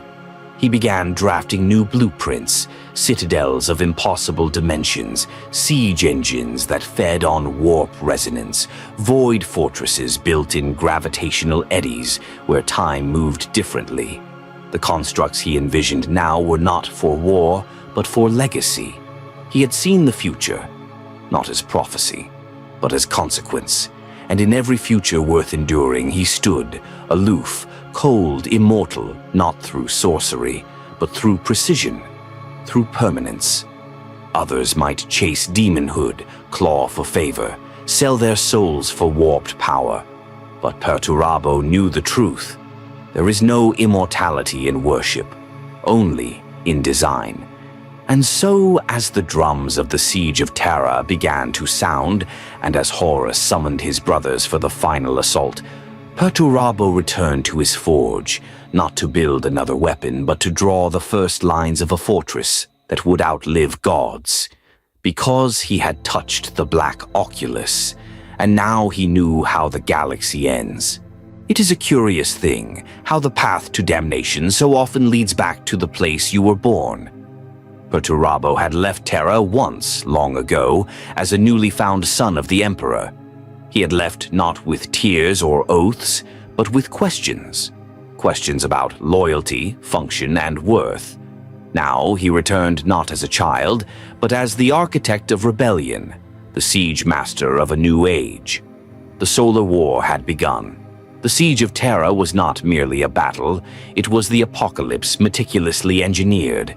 Horus had gathered his chosen, the twisted remnants of once loyal legions, now shadows of their former selves. Lorgar, crown-bearer of dark faith. Mortarion, avatar of pestilence. Angron, the storm-given form. Fulgrim had vanished into demonhood, unrecognizable. And then there was Perturabo, the last to fall, the slowest to bend, and now, perhaps, the most necessary. Because while the others brought fury, Perturabo brought the plan. It was he who analyzed the defenses of the solar system, who broke them down not through force, but through understanding. His fleets did not charge blindly into the storm, they cut through the void like scalpels.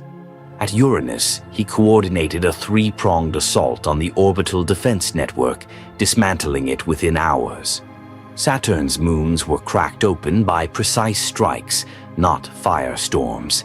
Even the Loyalist Navy's vaunted outer patrols were corralled and crushed, not by overwhelming numbers, but by inevitability. Perturabo was not trying to win a war. He was performing a surgery. Every orbital, every asteroid station, every distant outpost was a component in a machine, the machine of Terra's defense, and he was removing them with calm, surgical grace. Not because he enjoyed it, because it had to be done. The other traitor legions fought for glory, or revenge, or the favor of gods. Perturabo fought for perfection. He did not grandstand. He did not seek the War Master's praise.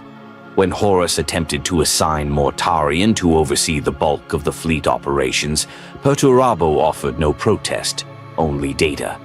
And that data spoke louder than any politics. The siege could not begin without taking the Lion's Gate spaceport, Terra's most vital artery, its shield, its sword. Dorn had fortified it personally, and Horus, in his desperation to crack it quickly, finally gave Perturabo what he had long been denied: command, real command. Perturabo did not savor the moment. He did not speak to his men in lofty tones. He simply issued orders, each one feeding into the next like cogs in a clock.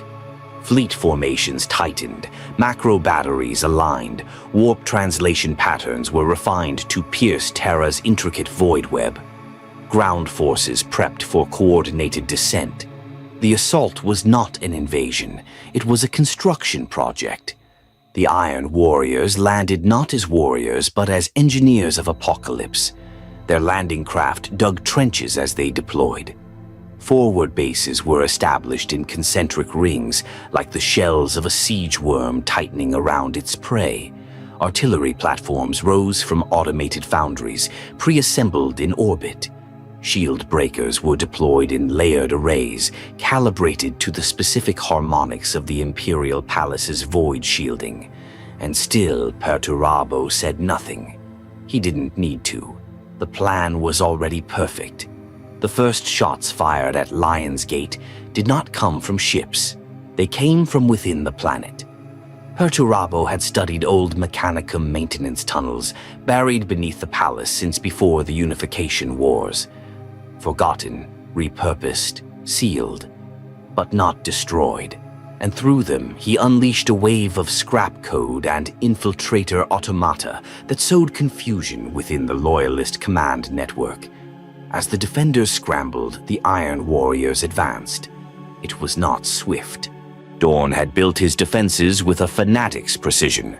Kill zones that overlapped like spider webs, trenches reinforced with plasteel and blessed by the ecclesiarchy, orbital strike beacons hidden beneath statues of saints. But Perturabo didn't falter. He adapted. With every failed assault, he recalibrated. Every loss was a variable, not a defeat. Where Angron would have charged and bled and screamed, Perturabo waited, watched, calculated, and when the time came, he struck. The outer bastions fell in a single synchronized bombardment, macro cannons firing in perfect sequence, their trajectories predicted down to the millisecond. The gate's shield array, already strained, collapsed under the impact. For a moment, Terra itself seemed to shudder. And then the Iron Warriors surged forward. This was the moment he had waited for. Not glory, not revenge. Proof. Proof that he was right. That no wall was unbreachable. That no plan, no matter how blessed, no matter how praised, could withstand logic, precision, and relentless will. They broke through. The Loyalists counterattacked, of course. Rogel Dorn led a contingent of the Imperial Fists personally, launching a brutal push to retake the spaceport. The clash between the two brothers, one the paragon of defense, the other the god of siege, did not happen in single combat. It happened in trenches and tunnels, in bunker corridors slick with blood, in firing lines where Astartes met Astartes with bolter and blade. Perturabo never saw Dorn during the battle, but he felt him, felt the shape of his defenses, the geometry of his resistance. It was brilliant, elegant even, and still it failed, because Perturabo had already accounted for him. When the Lion's Gate finally fell, it did not crumble. It was replaced, rebuilt in the image of iron. Perturabo's engineers turned the captured spaceport into a siege fortress of their own design, reinforcing it with traitor tech, rerouting the orbital feeds to serve the invading fleet. In mere days, it was no longer a Terran bastion. It was the Iron Warriors' forward base. From there, the next phase began. The bombardment of the palace walls. Perturabo took personal control of the siege batteries, adjusting angles, testing frequencies, mapping void resistance across every inch of the outer curtain wall. Dorn's defenses groaned, then cracked, not because they were weak, but because they were flawed. Every structure is. And as he watched the impacts land slow and certain, Perturabo felt no triumph. Only fulfillment. The others could fight over who would slay the Emperor. Lorgar could scheme. Horus could command. Angron could scream. But it would be Perturabo who brought the mountain down. Stone by stone, wall by wall. Truth, one shell at a time. Let them call him traitor. Let them call him butcher. He didn't care. Because when history forgot the rants and the glories, when the banners fell and the names faded, there would be one memory that endured. Not the names of those who ruled, but the shape of the ruin they left behind. And in that shape, in that design, in that final collapse, they would see his hand. The siege had begun, and so had his masterpiece. They said Rogel Dorn built the Lion's Gate to be unbreakable. They said it was the key to Terra, the shield that turned back the stars, the wall that would never fall. Every stone of it bore his mark, every turret, every battery, every rampart reinforced 100 times by generations of labor. It was not just a fortress, it was a statement, a monument to loyalty, a challenge to the traitors clawing at the solar system's edge. But Perturabo did not believe in statements. He believed in results. And the Lion's Gate spaceport would fall. Because he had willed it. Because he had already broken it 1,000 times in his mind, tested it against 1,000,000 theoretical siege models. There was no glory in it, no beauty. It was simply a flawed structure that had not yet realized it was dead. The siege had entered its second phase. The Iron Warriors now controlled the approach, their siege works stretching like cancer across the outer crust of the Himalaysian plateau. Every hour, new gun batteries were raised by colossal servo rigs. Crater cities formed in the dirt, where mortars boomed night and day. The sky was scorched black with ash and exhaust. But Perturabo did not rest. He barely even slept. He walked the lines himself, his armor caked in dust and blood. His fingers etched new calculations into data slabs at all hours. He scoured every counterattack with clinical detachment, noted the adaptive patterns of the defenders, adjusted accordingly. Where the others saw chaos, he saw only delay, delay, not failure. The defenders had grown desperate.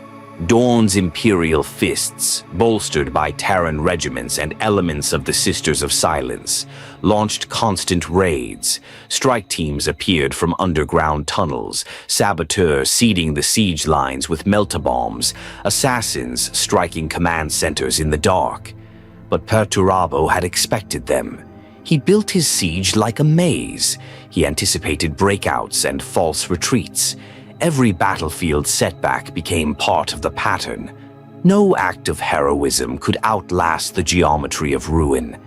Then came word of reinforcements. A legion, perhaps two. Robute Guilliman's ultramarines en route. The Lion's fleet flickering through the outer edges of the warp. Even Dawn, unshakable in his faith, was beginning to prepare fallback positions, not out of fear, but calculation. Perturabo saw it too. Time was his only enemy now, and so he changed the plan.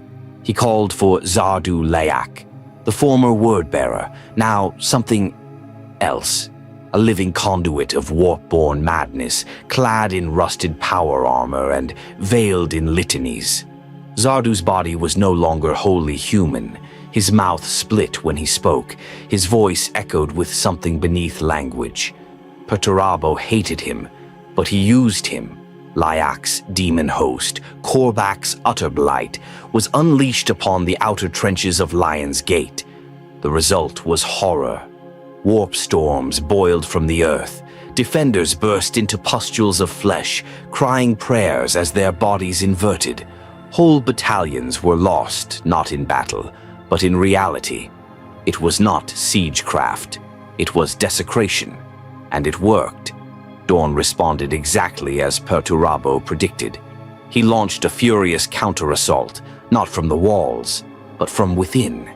He opened the gate to bleed the enemy, to kill the disease at the source, to do what he always did, sacrifice himself to protect the greater whole. It was brave, it was necessary, it was foolish, because Perturabo was waiting. The moment the gate cracked, the Iron Warriors surged. Not in a blind charge, but in layers. Fire bases advanced under cover of smog. Artillery crept forward on self-laying tracks. Dreadnoughts emerged from siege towers that unfolded like blooming metal flowers. The initial wave was slaughtered, but it didn't matter. It wasn't meant to win. It was meant to distract. As the defenders fought on the threshold, Perturabo unleashed his true strike. A series of subterranean charges, planted weeks before by tunneling servitors, detonated in perfect sequence beneath the western pylon. The Lion's Gate shook, and then it cracked. It didn't fall entirely, not yet, but the wound had opened. Enough for the Iron Warriors to begin their climb. They swarmed up the ruins, stormed bastions, forced gun nests into silence with fire and blade. Blood ran like oil down the steps of the outer bastion. And still Dawn held. The two brothers had not yet faced one another, not in person, but their wills collided with every maneuver. Perturabo knew the way Dawn thought, his angles, his redundancies, and Dawn, damn him, understood Perturabo just as well. The countermeasures he employed were brilliant. Every trap cost Perturabo dearly. Every loss carved another notch into the Iron Warrior's already bleeding strength. And then Dawn did something unexpected. He sent a messenger. A captain, wounded, disarmed, escorted by two silent fists. He was brought before Perturabo beneath the shell-cratered skies. The Lord of Iron stood beside a burning siege engine, arms crossed, expression unreadable. The captain knelt and offered one thing, a challenge. Dawn wished to meet. No formal duel, no ceasefire, just the two of them, face to face, atop the walls of Lion's Gate. Perturabo said nothing for a long time. He had dreamt of this. Not the meeting, the moment, the reckoning. And yet, he refused. Not out of cowardice, out of purpose. "I will not grant him the martyrdom he seeks," he said coldly. He would sacrifice himself to ignite a legend, but I build realities, not myths. The messenger was executed before nightfall. No other offers came. Instead, Perturabo advanced. The next day, the central barracks of Lion's Gate fell. The defenders were driven into the upper levels of the spaceport, forced into desperate rearguard actions. The sky above shimmered as traitor fleets tightened their blockade. Drop pods filled with demon things began to descend from orbit, laughing as they burned. The siege was almost won, and yet in the heart of it, Perturabo felt nothing. No satisfaction, no elation, only a growing clarity. Dawn had built a fortress meant to resist him, but he had still broken it. Horus had needed a breach, and he had made one. The others would take the glory, as always. Lorgar with his sermons, Angron with his slaughter. Even Horus would claim the final blow, but they would walk through a door he had opened, a door he had measured, a wall he had unmade. And when it was done, when Terra lay in ash and glass, when the last light of the Imperium guttered out, Perturabo would still be building.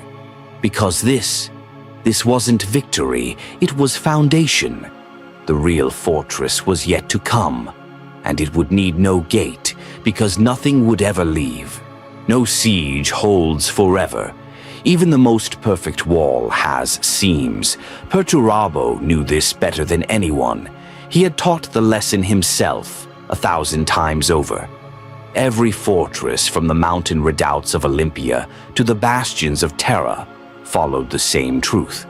Eventually, someone miscalculates. The tragedy this time was that the one who miscalculated was him. The Lion's Gate had fallen. Terra's air was poisoned with ash and promethium. The walls of the Imperial Palace were within reach.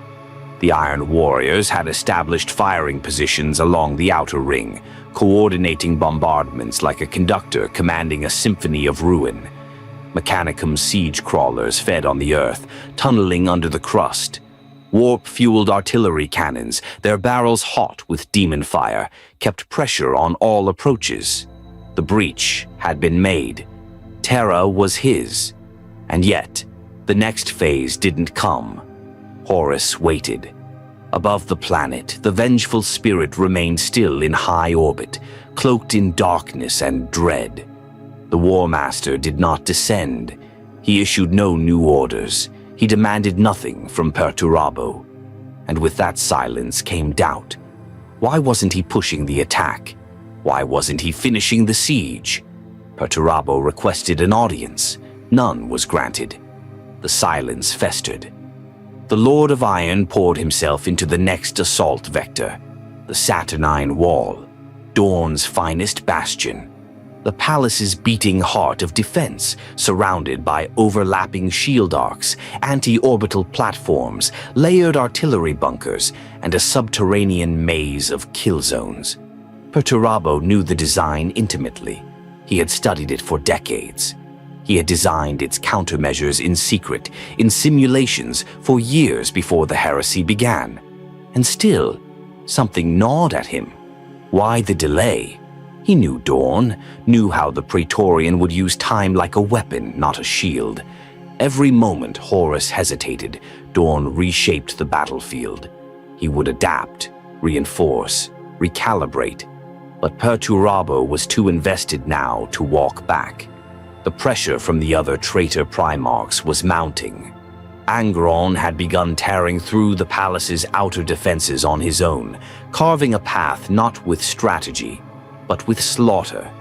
Lorgar's word-bearers were in full communion with the warp, conducting obscene rituals that turned marble into meat and saints into screaming wraiths. Mortarion prowled through the underhives, spreading pestilence with every breath. And Perturabo was still building his siege lines, still measuring angles, still planning. He would not be made a fool, so he gambled. The Saturnine Wall could not be broken with brute force. The simulations said as much. But he had noticed something, a weakness. hidden behind centuries of redundancy. A flaw Dawn had either missed or, more likely, never expected anyone else to find. A kill box disguised as a strong point. Shield harmonics that fluctuated every 17 seconds, barely detectable but measurable. A micro delay in the defense grid that exposed a corridor, a door, a narrow one. Perturabo called it the Saturnine flaw, and he used it. He gathered his elite assault cohorts, the Iron Havocs, the Tyrant Siege Terminators, and the deep-delving tech legions outfitted with grav harnesses and null field generators. He added to them Night Lords, cruel, quiet killers who could ghost through defenses, and demonic constructs bound in calculus cages, summoned from the deepest pits of the eye. They struck in silence. The Saturnine wall buckled, not instantly, not gloriously, but with that quiet, sudden wrongness that comes just before the structure gives way. It was working. For the first time in the entire siege, Perturabo allowed himself a single moment of satisfaction. His design was unfolding exactly as predicted. Dawn's bastion was collapsing from within. Demons surged through the gaps. Iron warriors forced back the defenders. They were inside. Then, the trap closed. Dawn had known. Of course he had. He had seen the same flaw. He had engineered it to exist. He had let Perturabo find it. And now the Saturnine gate became a tomb. Dawn's counterattack was surgical and savage. He sent in the Huskarls, the Phalanx warders, even elements of the Custodes. They did not fall on the invaders all at once. They bled them, corridor by corridor, airlock by airlock. The Iron Warriors' forward strike group was cut off. Vox relays jammed. Extract routes collapsed. Perturabo watched the data collapse in real time, and he knew he'd been outplayed. He sent reinforcements, tried to breach the trap, but the defenders had sealed the breach. What had once been a flaw was now an execution ground. The Saturnine flaw had become the Saturnine gamble, and he had lost. It cost him thousands of warriors, dozens of siege engines, weeks of work undone. The forward base burned behind the walls. Survivors, twisted by demonic fusion, were retrieved screaming and raving of golden blades and living statues that spoke in the Emperor's voice. One of the surviving tech marines brought Perturabo a broken helm, scorched with plasma fire and blood. It was a diversion, the Iron Warrior said. They never intended to hold it. Perturabo didn't answer. He didn't rage, didn't destroy his console or scream to the heavens like Angron might have. He just turned away and left the helm on the floor. After the failed assault, Horus summoned him at last. Perturabo climbed aboard the vengeful spirit, Forgebreaker at his side, war-weary and silent. Horus greeted him with warmth, or the memory of it, but his eyes, they were not the same. They flickered with warp light, with something that was no longer brotherhood. He had changed, and Perturabo saw it all too clearly. "You did well," Horus said. "The walls will fall. You brought us to the threshold." "Then why did you not strike?" Perturabo asked. Silence. "I bled for this," he said. "I gave you the gate. I broke the stars to bring you here, and you waited." "I had to," Horus replied softly. "There are things that must align, truths that must be shaped." Perturabo understood then. Horus wasn't planning a war. He was preparing a ritual. The siege was not about terror. It was about apotheosis. Perturabo felt something ancient settle into his chest then. Not rage, not betrayal. A confirmation. This was not his war. It never had been. He left the vengeful spirit without another word. No threats, no challenge. Just silence. And in that silence he returned to the siege lines. He redrew his maps. He erased the plans for the Saturnine gate. He turned his eyes elsewhere. There were other walls, and this time, There would be no flaw. Not because he had found it, because he would build it himself. It began with silence.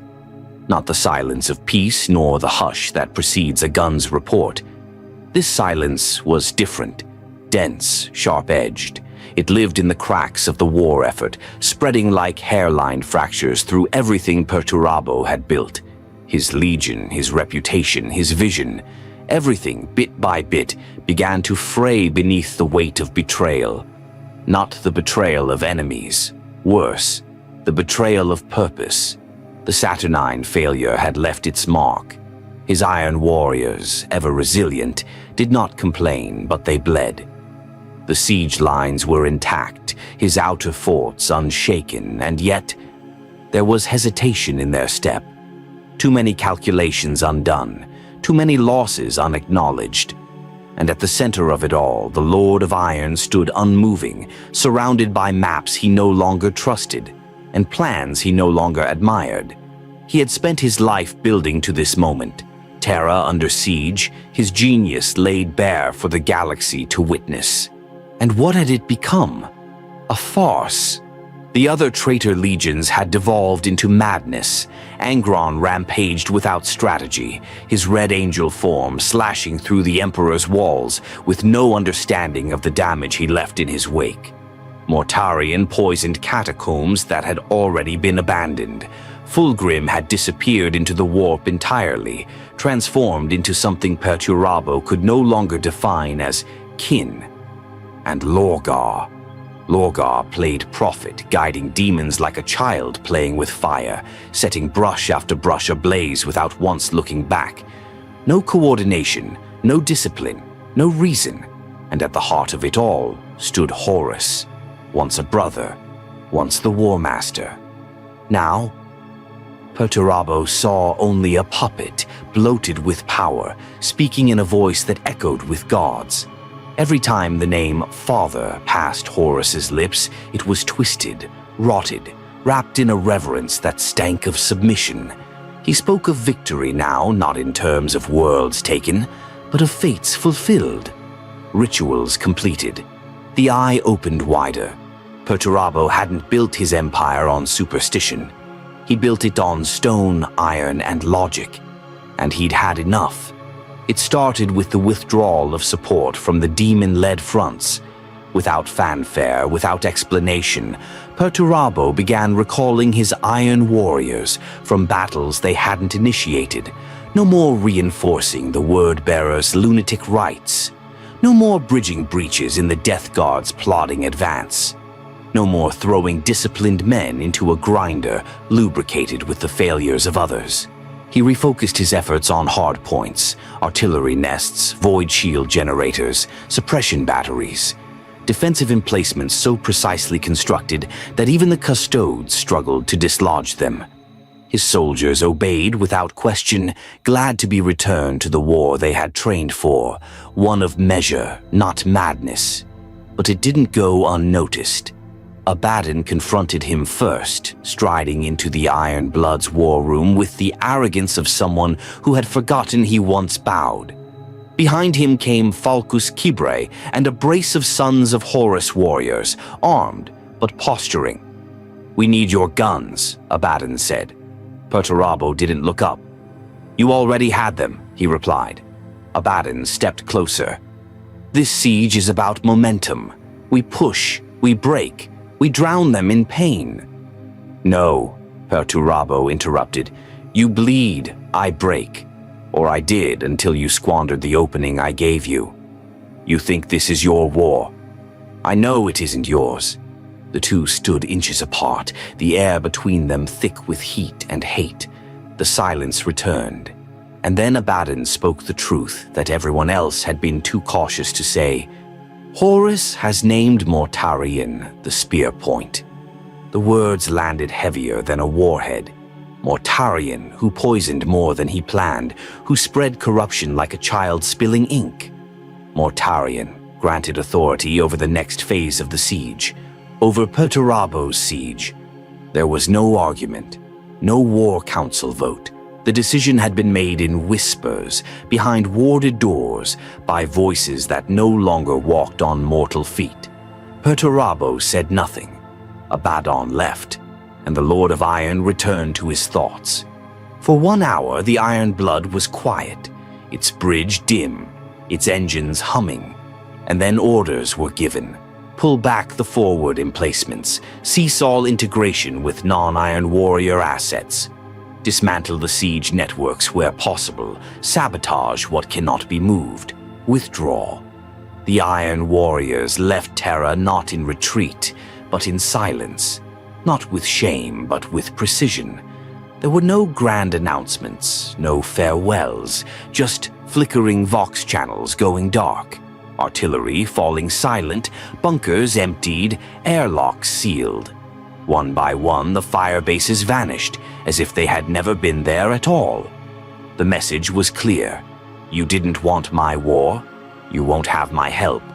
And then, on the outer edge of the system, the Iron Blood hovered in silence once more, its vast silhouette eclipsing the dying light of Sol. In its core chamber, Perturabo stood alone before the Strategium. He watched as Horus's siege continued to falter, watched the demon hordes throw themselves against Dawn's walls without coordination, watched the palace crack, not from design, but from entropy, and he hated it. Not because the war was failing, but because it was sloppy. Then he did something no one expected. He smashed the central cogitator with Forgebreaker. One swing, then another. Sparks flew, steel shrieked. The once pristine command deck became a graveyard of shattered logic and bleeding wires. Not rage, not madness, clarity. This was not his war. It had never been. He turned to his inner circle and gave a single command. We go. To where? Asked Warsmith Kruger. To rebuild. To avenge? Perturabo stared at the broken cogitator, now lifeless. No, he said. To survive. As the Iron Blood slipped into the void, terror receded. Behind him, the battle raged on, a grotesque farce of gods and madness. Ahead, the future was unwritten. But Perturabo would write it, brick by brick, bit by bit. Not in glory, not in vengeance, in truth, in iron, in permanence. And he would never again raise his hand in service to someone else's throne. You could chart the decline of Perturabo not by the battles he lost, but by the loyalties he discarded. The chain of allegiance that once held him, first to Olympia, then to the Emperor, then to Horus, had been tested link by link, and one by one he had shattered them. He'd broken faith not in rage, but with the slow inevitability of entropy. Not a fall, but a collapse. And now the last link trembled. After his silent departure from Terra, the Iron Blood drifted like a blade through the warp, silent and sharp. Perturabo had withdrawn not merely from the siege of Terra, but from the war itself. Not in surrender, in rejection.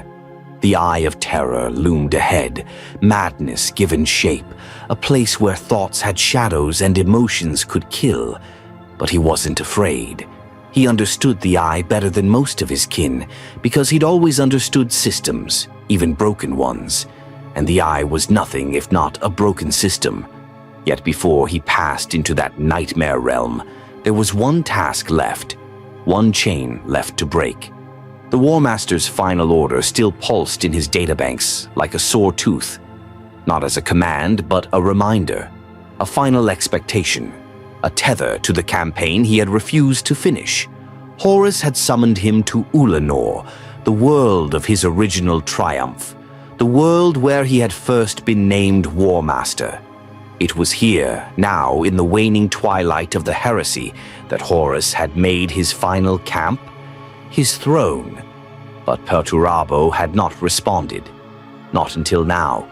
When the Iron Blood dropped into the Ulanor system, there was no resistance.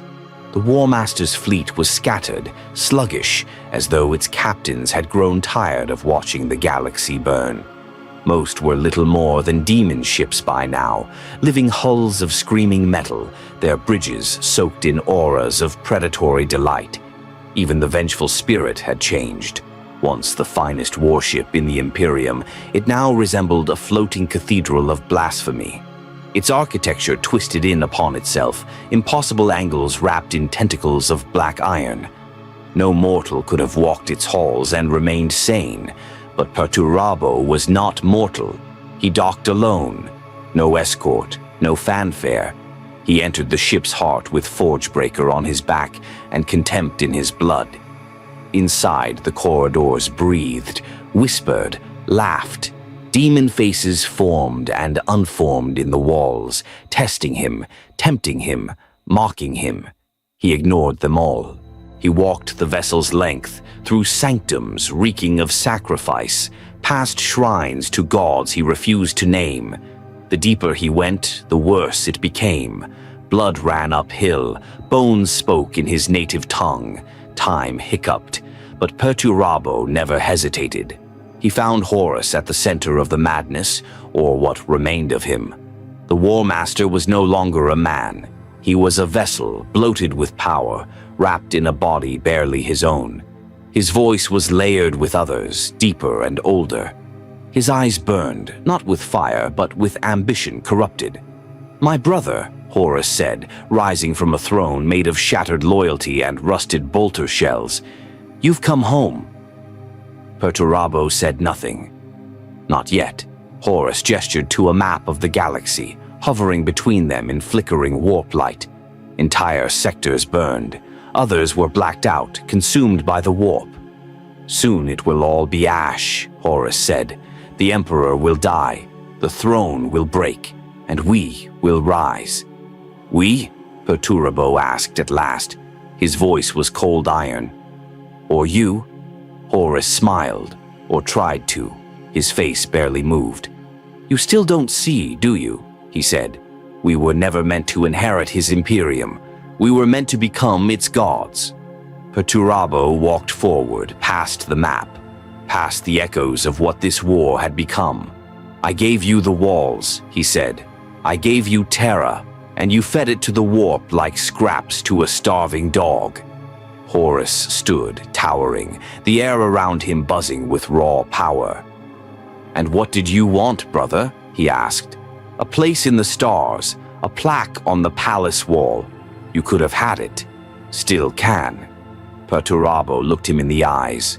Not the eyes of a brother. Not anymore.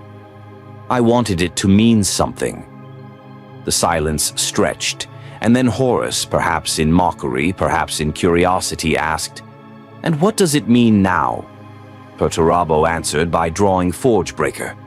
The demon ship howled in response. The walls recoiled. Demons shrieked in disapproval, the very fabric of the vessel twitching in panic. The War Master laughed, deep, mocking, mad. "You think you can kill me?" Perturabo didn't answer. He wasn't here to kill Horus. He was here to end the illusion. The fight that followed was not a duel of equals. Horus, half ascended and swollen with power, struck like a thunderstorm. The walls came alive to defend him. Warp fire licked across the floor. Reality peeled in ribbons. But Perturabo did not fight like a man. He fought like a siege. Each blow calculated, each step measured. He wasn't trying to break Horus. He was trying to dismantle him. And slowly, with the force of inevitability, he did. Not with Forgebreaker. With refusal. He let Horus strike. He let the warp scream. But he would not fall, would not beg, would not break. And at the end of it, when Horus's form towered above him, triumphant, seething with power, Perturabo simply stepped back and said, "I'm done," and left. He walked off, the vengeful spirit, without a word. Behind him, Horus screamed, in anger, in confusion, in loss. His gods demanded obedience. Perturabo gave them indifference. Back aboard the Iron Blood, he gave his final order. "Set course for the Eye. Find me a world I can shape." "A world to conquer?" Kroger asked. "No," Perturabo said. "A world to chain." And so the last link broke. No more Emperor, no more Horus, no more war that wasn't his. Just the future. The one he would build in silence, in iron, with a bitterness forged into something far stronger. Permanence. The chain was shattered, but in its place he would lay the first stone of something eternal. There are worlds that are born in fire, others in blood. But Medrengard was forged in bitterness, not the bitterness of defeat. Perturabo had endured worse than failure, not the bitterness of betrayal. He had long grown numb to treachery.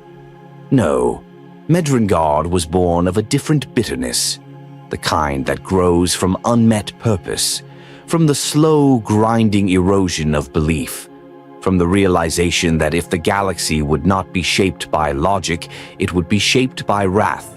The Eye of Terror had swallowed entire legions, entire realities.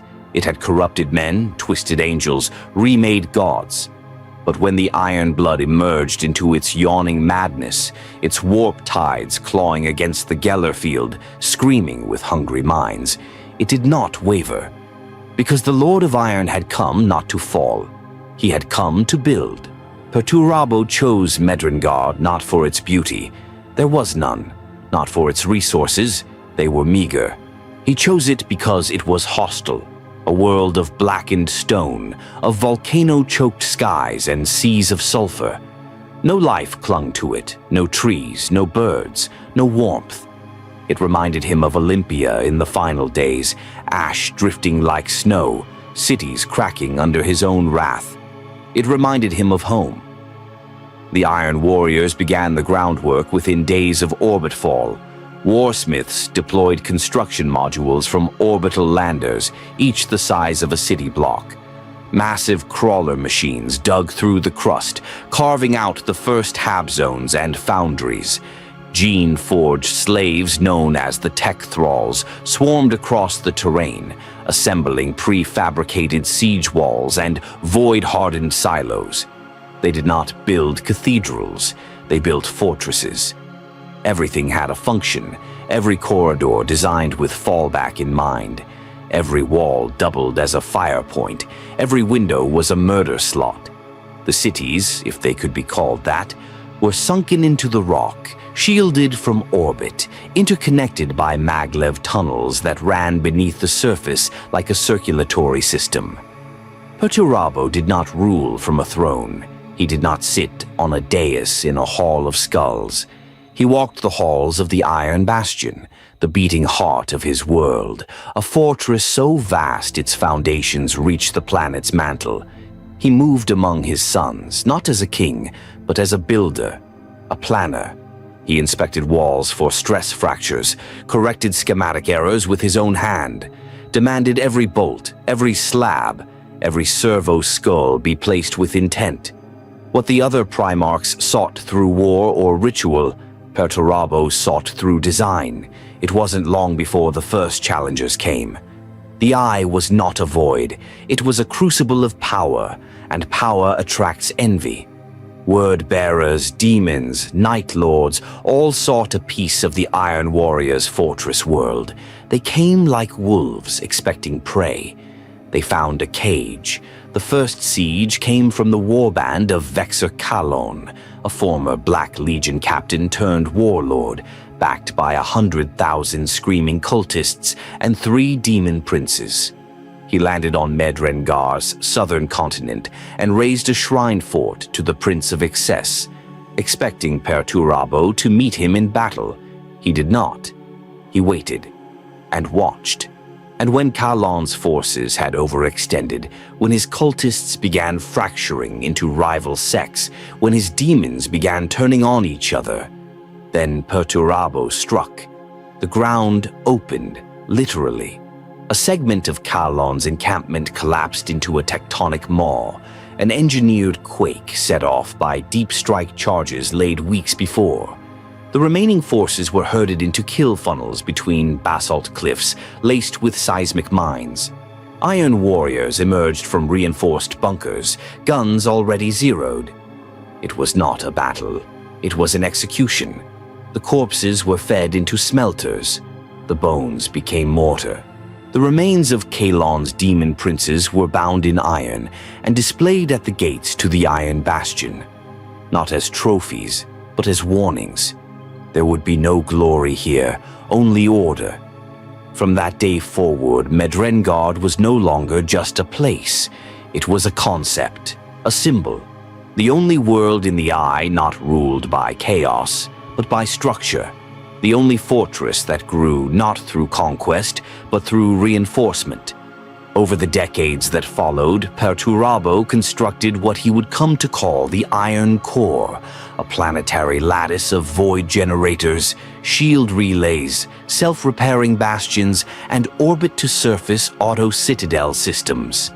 He forged subworlds beneath the crust, each a self-sustaining fortress vault, stocked with clone labor, war machines, and contingency plans that would make even the Emperor's contingency vaults look like crude attempts at survival. His engineers developed the Obliterator virus in secret, watching as it consumed willing flesh and gave birth to living weapons. He created the Warsmith hierarchy, an order of iron warriors who ruled through precision, not bloodline. Each warsmith was judged on their designs, their efficiency, their ability to carry out siegecraft without waste. Dissent was not punished through torture, but through silence. There were no prayers, no idols, only work. Perturabo designed the pain engines to ensure discipline, massive walking execution constructs powered by the psychic resonance of failure. Any warsmith who lost a stronghold unnecessarily was given to the engines. It happened rarely, not because they feared death, because they feared inefficiency. The other Chaos Primarchs came to Medrengard in time. They came not in peace nor in alliance, but in curiosity. Fulgrim came first, or what was left of him. He strutted through the Iron Bastion's halls with his serpentine form coiling through the corridors, mocking the austerity.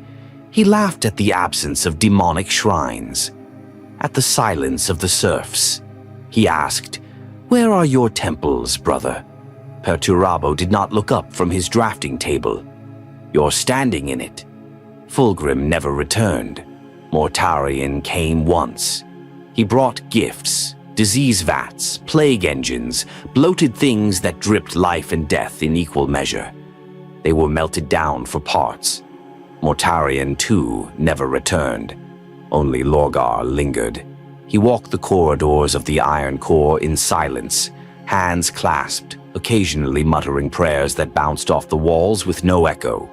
He did not speak to Perturabo for 3 days. On the 4th, he stood before him and asked, "Why? Why all this when eternity lies in surrender?" Perturabo looked up. His eyes were not fire, they were steel, because surrender is lazy. And Lorgar left. The eye churned, the galaxy burned. The long war spiraled into slaughter, but Medrengard endured.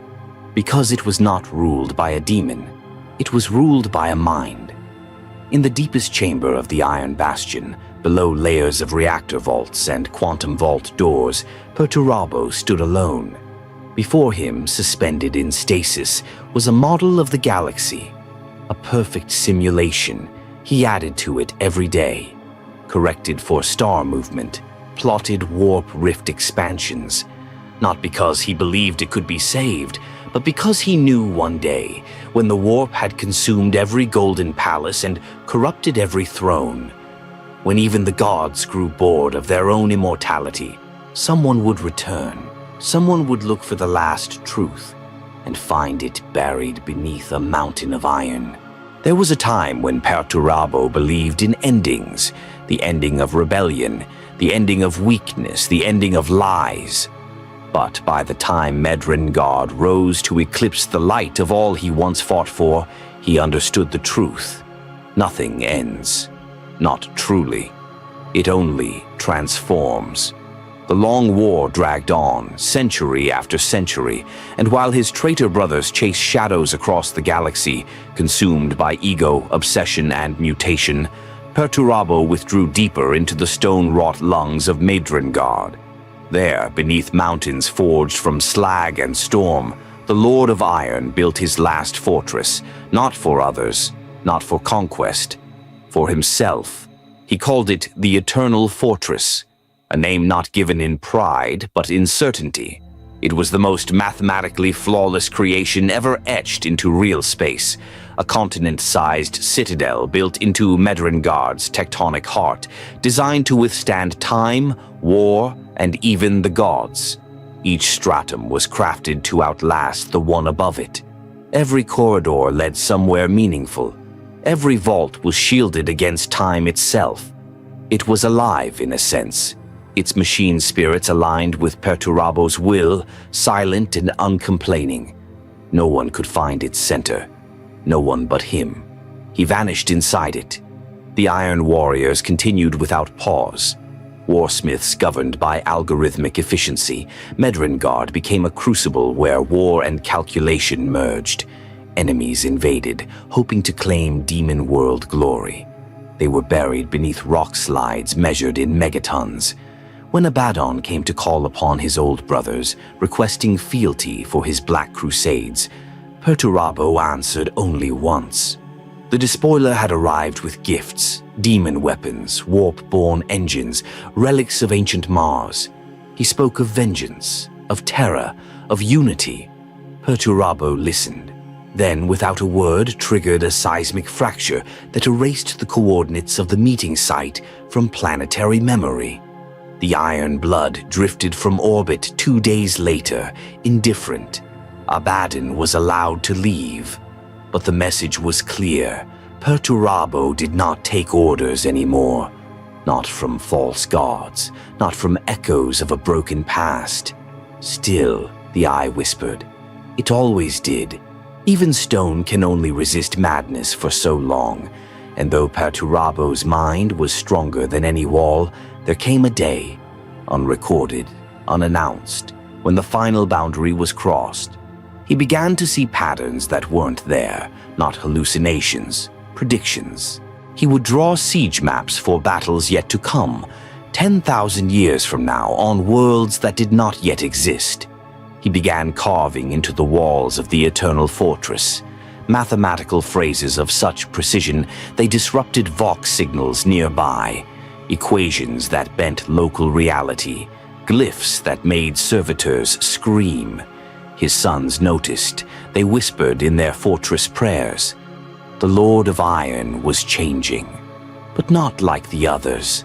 Where Fulgrim twisted into serpentine indulgence, where Mortarion festered into rot, Perturabo's change was not grotesque. It was inevitable. He became stiller, less a figure than a constant. His armor became part of him, merged, reinforced, molten and remade. His voice echoed with subharmonics that only data cores could understand. He no longer slept, no longer ate. He stood in the vaults of the Eternal Fortress for years at a time, watching star charts like a god watching the pulse of a dying world. And then, one day, Madrengard itself trembled.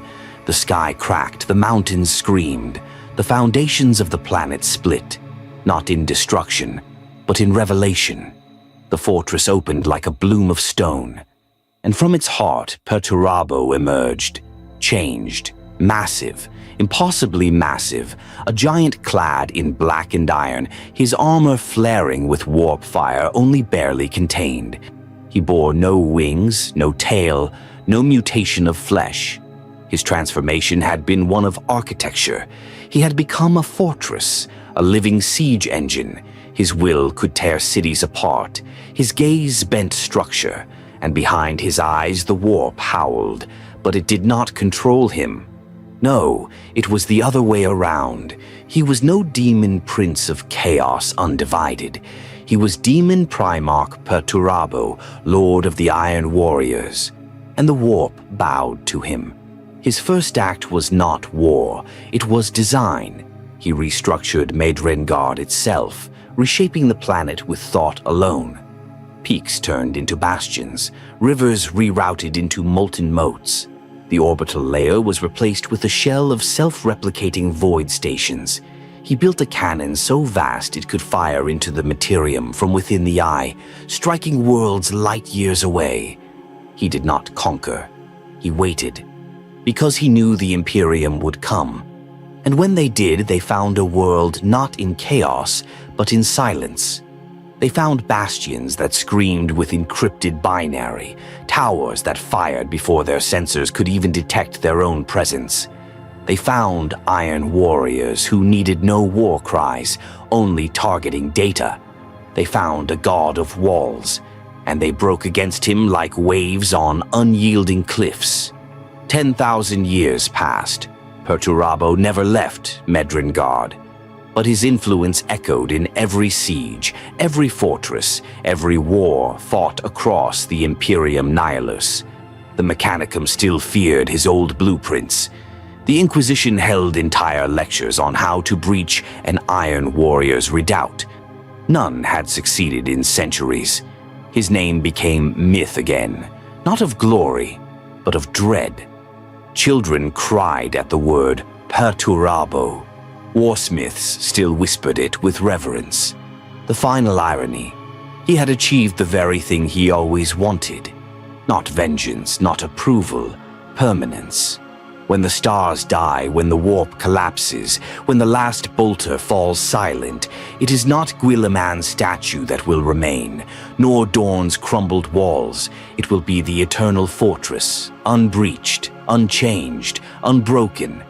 And at its center, in perfect stillness, will stand Perturabo, the last builder, the last truth, the last god of iron, forever.